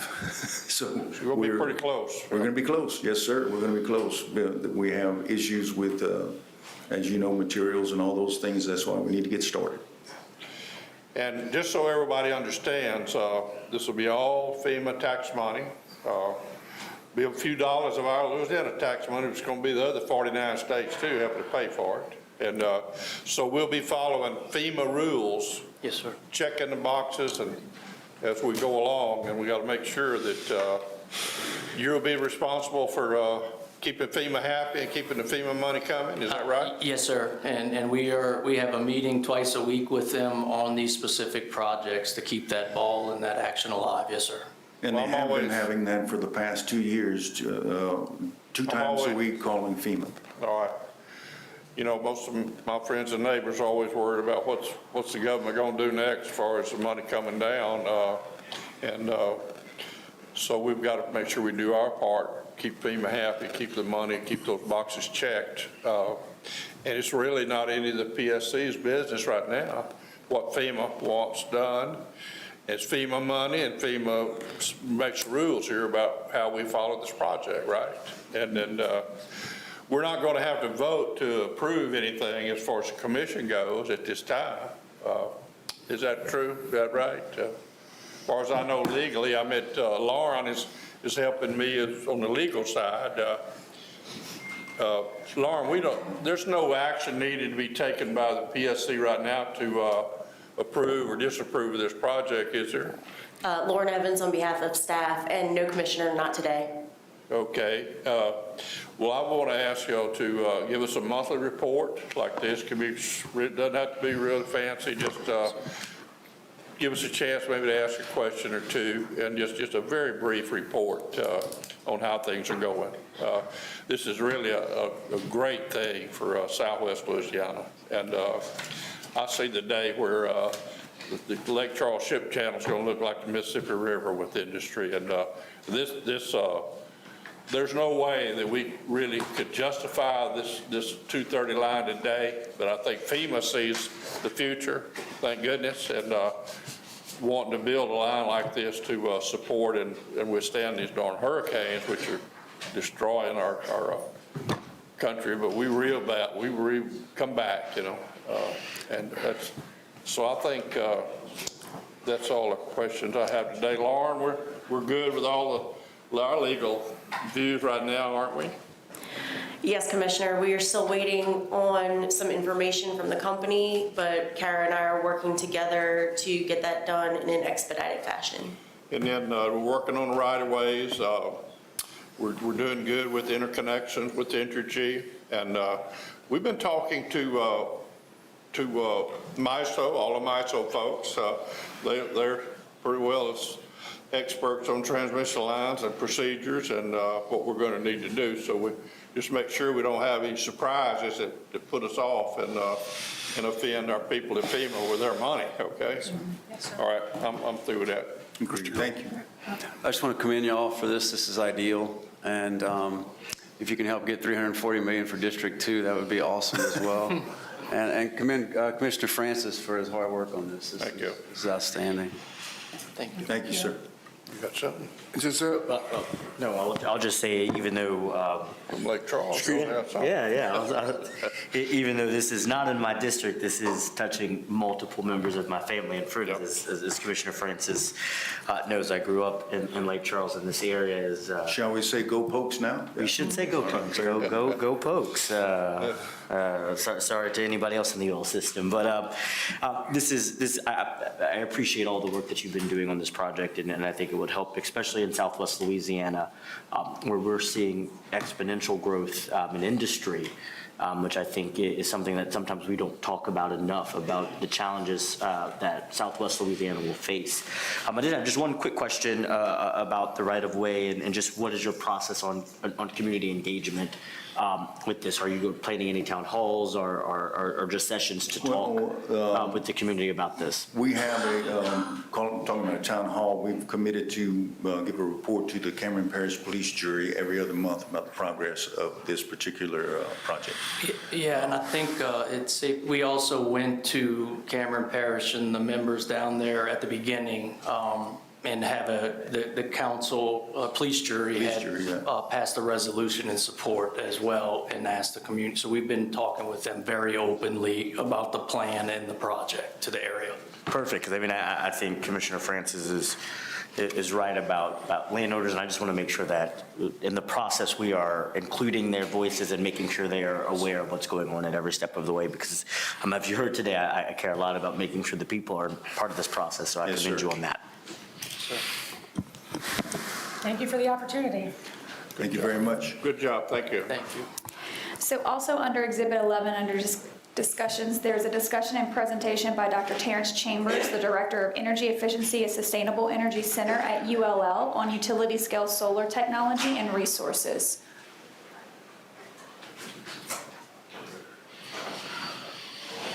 Is he here? I've got this solar moving, I've got like 15 billion district proposed solar place. I mean, you might get a couple of billion, but that means project planned just for Southwest Louisiana.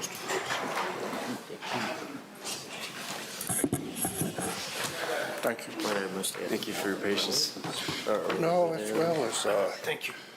You got all those, you know, I had 17, they go all the way from Alexandria down and all the way over to Morgan City. It's a big old area of, scattered out all over. There's a couple of big ones right there at Calvary. So to speak, you just press the little button, and when the green light comes on, you're ready to go. There you go. Good afternoon. I'm Terry Chambers. I'm the Director of the Energy Efficiency and Sustainable Energy Center at the University of Louisiana at Lafayette. I have a presentation, if we could pull it up there, please. It's the one entitled PSC Solar Energy.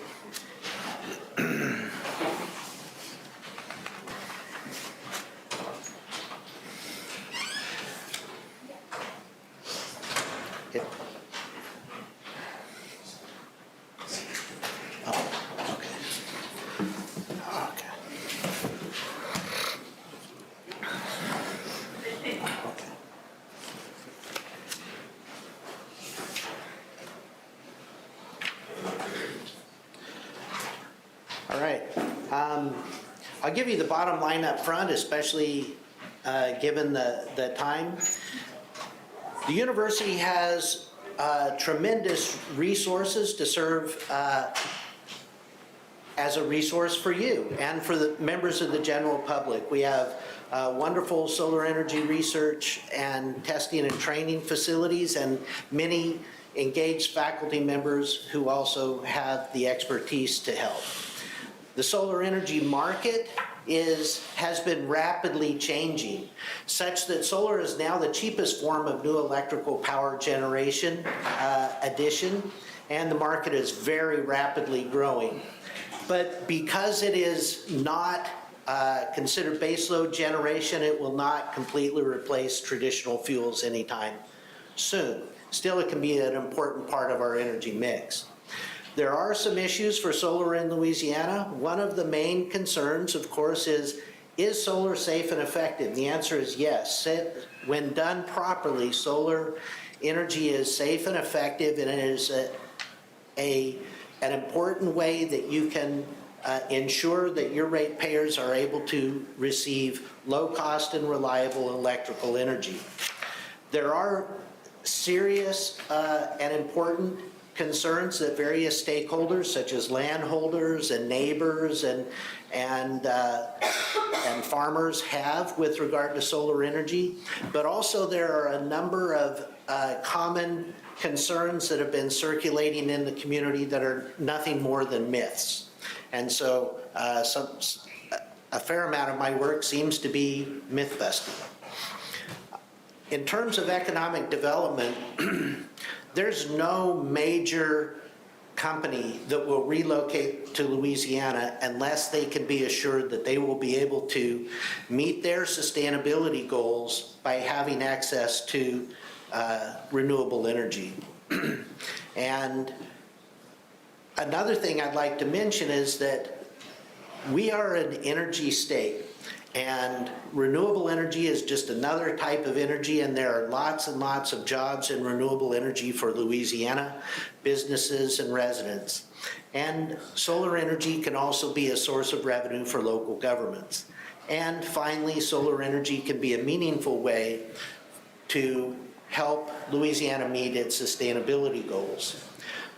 In terms of university resources, I lead the Energy Efficiency and Sustainable Energy Center. We're about 10 faculty who work on clean energy research, education, workforce development, economic development, and outreach.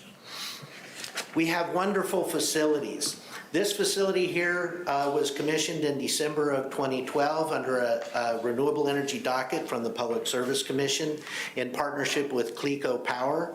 We've maintained that wonderful relationship to this day, and we continue in partnership with them to study renewable energy.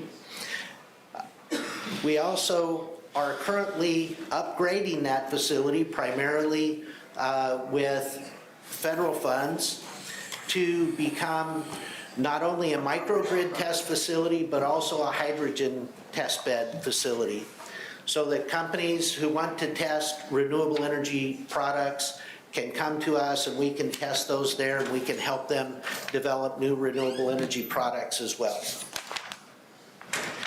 We have the 1.1 megawatt Louisiana Solar Energy Lab in Lafayette on our campus.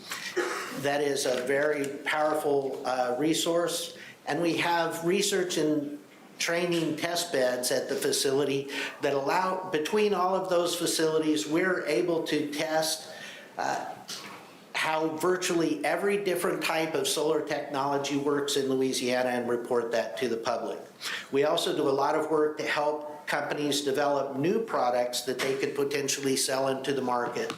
The bottom right is an example of a product that is being sponsored by a company, and also the top left, the trackers there are by a company that's trying to develop their new product. We have created an entire solar energy related curriculum at the University of Louisiana at Lafayette, including a renewable energy minor, 2-degree concentrations in mechanical and electrical engineering, 6 new solar related courses, and so on. We also have created a technician level training program just because nobody else is doing it yet. And so we've created a complete technician level training program as well, with national level certification at the end of that program. We're currently in the process of working with the Workforce Commission to create a registered apprentice program for these technicians, which could provide lots of job opportunities with multiple training pathways, not all of which require higher education. We also use these facilities to do an awful lot of outreach to the public and to the community, and we have the privilege of being able to reach thousands of K through 12 students a year. The solar energy market is changing rapidly. 2019 was the crossover year when there were more renewables added to the U.S. grid than traditional generation sources. And in 2021, 70% of the new electrical energy generation capacity added was from either solar or wind, with the largest proportion being solar. And that's being driven somewhat by policy, but that began under a previous administration. And the real driver has been cost reductions in the technology. This graph, although it's hard to read, shows it compares various renewable energy costs in terms of the levelized cost of energy in the light blue at the top to traditional energy generation costs at the bottom of the graph. And you'll see that where I've circled solar, you have costs of $29 to $37 per megawatt hour as a levelized cost of energy for utility scale solar, which is less than the marginal cost of continuing to operate a coal plant. And that's part of the reason why coal plants around the country are shutting down. Natural gas does continue to be built, but there's a lot of solar and wind being added primarily because of the cost, and that is so low right now. If you pair solar with battery storage, now you're in the $85 to $158 per megawatt hour range of cost for 4 hours of storage at the utility scale, and that compares very favorably. That compares very favorably to the cost of a gas peaking plant. In fact, it's in that same range or a little lower. So although solar plus storage is still not equivalent to baseload generation, it is closer in comparison to a gas peaking plant, and the cost is even a little bit lower. In terms of the capital cost of solar, it varies greatly depending on whether you're at the residential, commercial, or utility scale. At the residential scale, you're paying somewhere in the neighborhood of $3 a watt installed. These are all unsubsidized costs I've been talking about. At the commercial scale, like you might see on top of a big box store, you're in the $1.60 to $1.70 range for a commercial scale installation, but at the utility scale, it's somewhere around $1 a watt, which is quite inexpensive, but it does show the relative costs where utility scale solar is 3 times less expensive than residential scale. The U.S. solar market has been growing rapidly for many years, but it is projected to grow even faster in the near future because of the tax incentives in the recently passed Inflation Reduction Act, which can provide 30 to 40% tax investment tax credits for utility scale solar. In terms of some of the issues that arise for solar in Louisiana, one is a concern that we could use up all our valuable farmland. In order to put this in perspective, we have somewhere in the neighborhood of 8 million farm acres in the state. And if we were to do, I would estimate as an upper limit, 7,000 megawatts in the next 10 years. And assuming about 7 acres per megawatt, which the industry trend is actually to make that even smaller, then the maximum amount we could expect to use would be about 49,000 acres. Now, if you're a tenant farmer who is farming and renting the land that you farm, and the landowner gets an offer for a solar lease, the tenant farmer cannot compete on price for that lease. And if you're one of the ones that's on that 49,000 acres that is displaced, you will be directly and negatively impacted. That's just a fact. But what we're talking about is somewhere in the at an upper limit, in my opinion, of somewhere around 0.6% of our state farmland. So that's the magnitude of the issue. There are valid concerns for landowners who want to make the most money they can off of their land. I've talked to some landowners who tell me, who are farmers, who tell me what they want to do is they want to lease a portion of their land, a less productive portion of their land, and get a steady stream of income so that they can save the family farm, so that they can continue to perform agriculture on the rest of the farmland. Neighboring landowners also have some legitimate concerns. It's reasonable and necessary that those be addressed. I mentioned the tenant farmer issue a moment ago. The authorities having jurisdictions such as the cities and the parishes, they also have concerns because although solar is a very mature technology and it's not new in the world or in the country, it is relatively new to Louisiana. So our parishes and city councils don't necessarily know how to permit or regulate these solar farms. And so that's part of what we can do to help at the university as well. Utilities, of course, have concerns, interconnection issues, grid stability issues. In my opinion, we are very far away from solar addition causing any grid stability issues. Nationally, that issue normally does not arise until you have about 20% of your total portfolio being intermittent renewables like solar or wind, and we're nowhere even close to that in Louisiana. So I don't think grid stability is an issue for additional solar projects at this time. And of course, solar developers are concerned that they have to make a decent return or they won't invest at all. Is solar safe? This is a valid concern that people have, and the answer is yes if it's done according to all the appropriate codes and standards and industry best practices. This is an important issue, and the question is, how would we know, or how would a city or a parish that's permitting these things know whether this will be done according to best practices?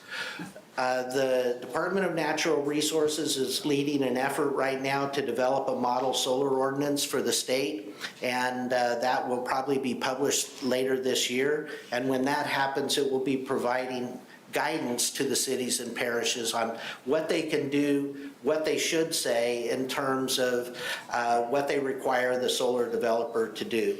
I think that will be a very positive thing. Also, as you know, there's DNR is engaged in a rulemaking process on decommissioning plans. Some of the common concerns are, can solar projects withstand the hurricane force winds that we have here in the state? And the answer is absolutely. These solar projects, the solar modules themselves are just mounted on steel structures. They're steel structures that can be designed to whatever wind speed that is required, whatever the design wind, ASCE design wind speed is. You can design it to whatever you need. There are no hazardous materials that will leach out of the modules and pollute the groundwater. That's not going to happen. There are no electromagnetic fields that are different from what we always have and what we're surrounded by, the EMFs that emanate from the power lines that run along all of our roads and behind our houses. So that is not a concern. I've heard people very seriously and honestly concerned that solar, if there's a solar plant permitted in their neighborhood or near their house, that their neighbor's pacemaker will fail, and that's just not true. It's not a thing. Decommissioning issues. The land can be completely restored for farming or whatever use at the end of a project. That's not a problem. One thing that is important, the solar industry is young enough that end-of-life recycling has not been built up to the level that it will soon. And nevertheless, there are recycling options now. And it's my recommendation that recycling at the end of the project be required by the permitting authority. Certainly, I would not recommend that they go into a landfill.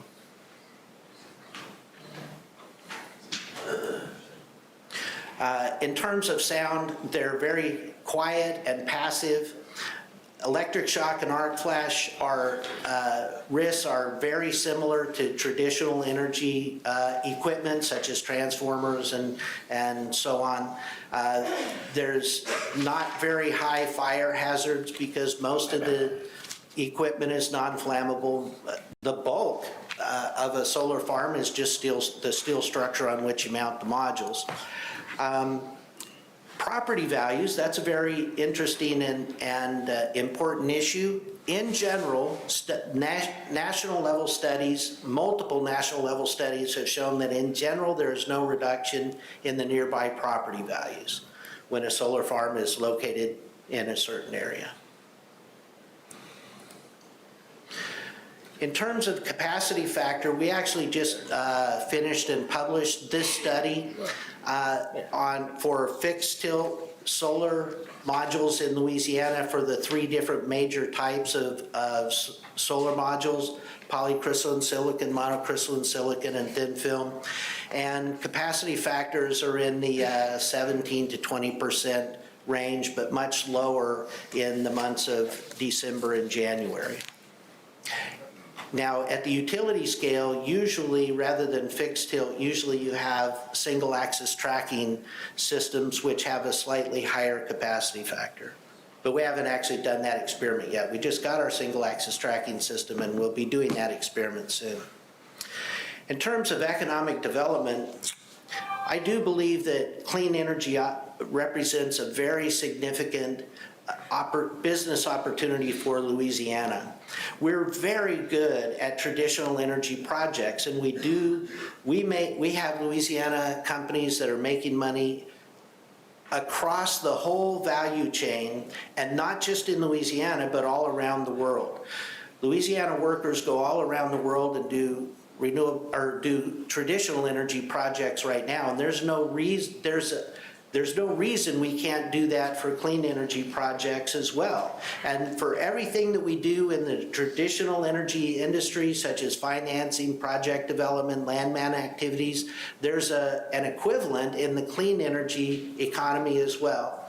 So one of the things that I hope will happen is that Louisiana will go all in and say, we're an energy state, we're going to go all in on every form of energy, all of the above, and we're going to learn how we can make money on all of that.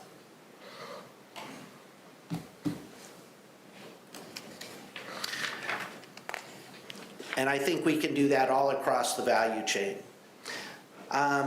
In terms of the revenue for a local government, I'm not an economist, and I will defer to the energy institutes at LSU and Tulane, but I have a friend over at the LSU Energy Institute, Dr. Greg Upton, who provided me with this typical example.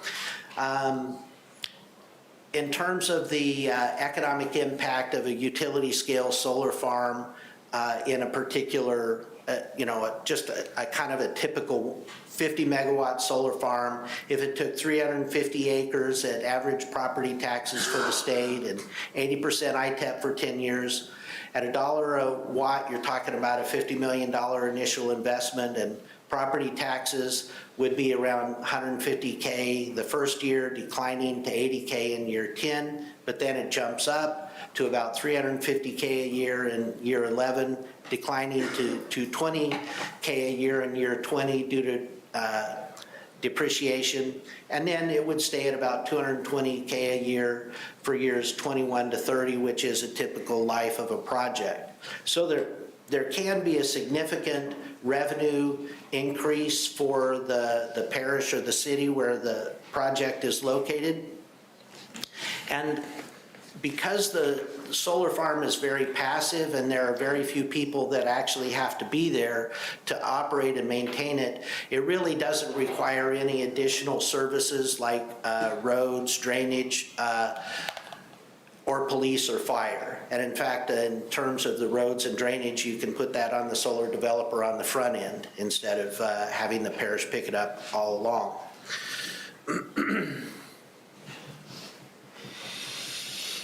In terms of sustainability also, as you're aware, the governor has set climate action goals and commissioned a task force, which I am privileged to serve on, to come up with a climate action plan for Louisiana. That was published not very long ago, and we're now actively working to try to implement that plan to achieve those goals. And renewable electricity generation is a very important part of that puzzle, as is industrial electrification, which will very much impact the utilities and will need to be an issue for the Public Service Commission to consider, as well as industrial fuel switching to low and no carbon hydrogen.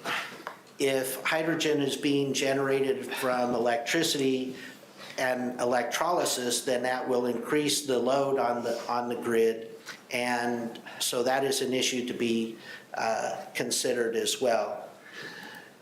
So, are there any questions? Where is this 1.1 megawatt facility located? That's located in our research park at the university campus in Lafayette. So it's in the city of Lafayette? It's in the city of Lafayette, yes, sir. Some high-priced real estate for a solar farm, man. Yes, sir. Dr. Savoy was hard to convince that I should put it there. Yes, sir. I wonder what the real estate's worth. Woo. Okay, that's good. Just, and thanks for working in Crowley with that research center there. That's been a terrific facility, and when we complete our upgrade to the microgrid test facility and the hydrogen test facility, it will be even better. And I would say without blush that we have the best renewable energy research and testing facilities in the southeast part of the United States, bar none. There's no one who can touch Louisiana. We like that, and I want to commend you. It's an excellent presentation. very informative. And keeping with the theme of education and learning more about resources in Louisiana that can serve our customers and enhance the Louisiana electric grid, I'd like to invite the Community Lighthouse Project to come and give a short presentation next month at our B&E. We're intrigued by how they're partnering with churches to enhance community resilience, and think not only the commission but the public who watches our meetings would value from learning more about their program. Thank you very much, Dr. Make sure we send that. You know what I've experienced, the Farm Bureau sort of came out against it for a while, you know?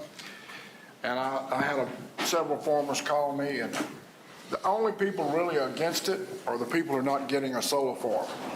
Somebody's getting one here, and the ones who gripe and who didn't get one. So I don't have, everybody is pretty much open to the new industry, and it's a lifesaver for a lot of people that have been farming a long, long time, and now they have another source of income. Right. So it looks like everything's on go to me. All right.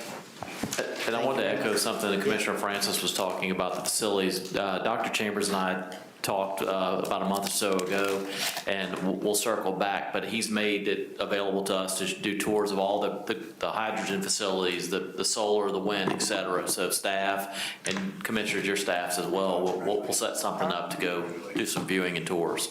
Yes, you're very, very welcome. And Dr. Chambers, I want to thank you for this great presentation. In a younger life, I was on the Board of Supervisors for the oil system when Dr. Savoy was talking about this idea. So I'm great to see the success that the center has really taken off, and its importance about talking about renewable energy, which is extremely important to me. So please pass the word to Dr. Savoy that I am still proud of him, even though I think McNeese is still better. I'll do that indeed. Thank you. Thank you, Dr. Chambers. So we do have two ratifications under Exhibit 11 that I can go through very quickly. The first is a discussion and possible vote to ratify interventions of the Public Service Commission and RTO or ERSC-related federal energy regulatory proceedings. So this matter is on the agenda for ratification. Pursuant to the scope of work approved in connection with the retention of stone pavement in UPC at the February 24, 2021 Business and Executive Session for MISO, SPP, and ERSC participation. Interventions were filed on the Commission's behalf in the following FERC dockets: ER 23-523, ER 23-630, ER 22-2763, ER 23-435, ER 23-625, RM 22-7, and EL 23-11. These interventions were filed for purposes of monitoring issues related to MISO and/or SPP, and staff recommends that the Commission ratify these actions.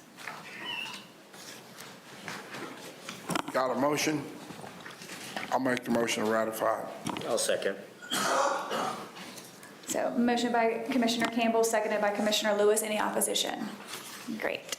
And then we have one more. It's an OMS vote ratification. It's a discussion and possible vote to ratify the vote taken by Commissioner Green, acting as the Commission's representative on the Board of Directors of the Organization of MISO States. The matter is on the agenda for ratification of a vote taken on December 21st of 2022 by Commissioner Green as the Commission's representative. Staff follow the protocol set forth in Special Order 17-2019 to consult with the Executive Secretary and the Chairman and to make a recommendation to Commissioner Green prior to the vote. The protocols also require that the votes taken be ratified at a following B&E. The OMS sought approval to file comments in FERC docket number ER 23-523, a docket brought by MISO and the MISO transmission owners to revise the MISO tariff to eliminate all reactive power compensation charges under Schedule 2. The rationale for the filing is that the current compensation structure allows the payment for voltage support potential as opposed to actual voltage support, even though the potential is already required under NERC rules for generators. The OMS comments support the MISO filing because it will save ratepayers money and will not impact reliability. Based on the staff recommendation, the Commission voted in support of the OMS pleading. Staff recommends that the Commission ratify Commissioner Green's vote taken on December 21st, 2022 as the Commission's representative to the OMS Board of Directors. I'd make a motion to ratify. I'll second. I abstain. Motion by Commissioner Campbell, seconded by Commissioner Francis, with Commissioner Green abstaining. Any opposition? No. Hearing none, I will entertain a motion to adjourn. Move to adjourn. Second. Got it.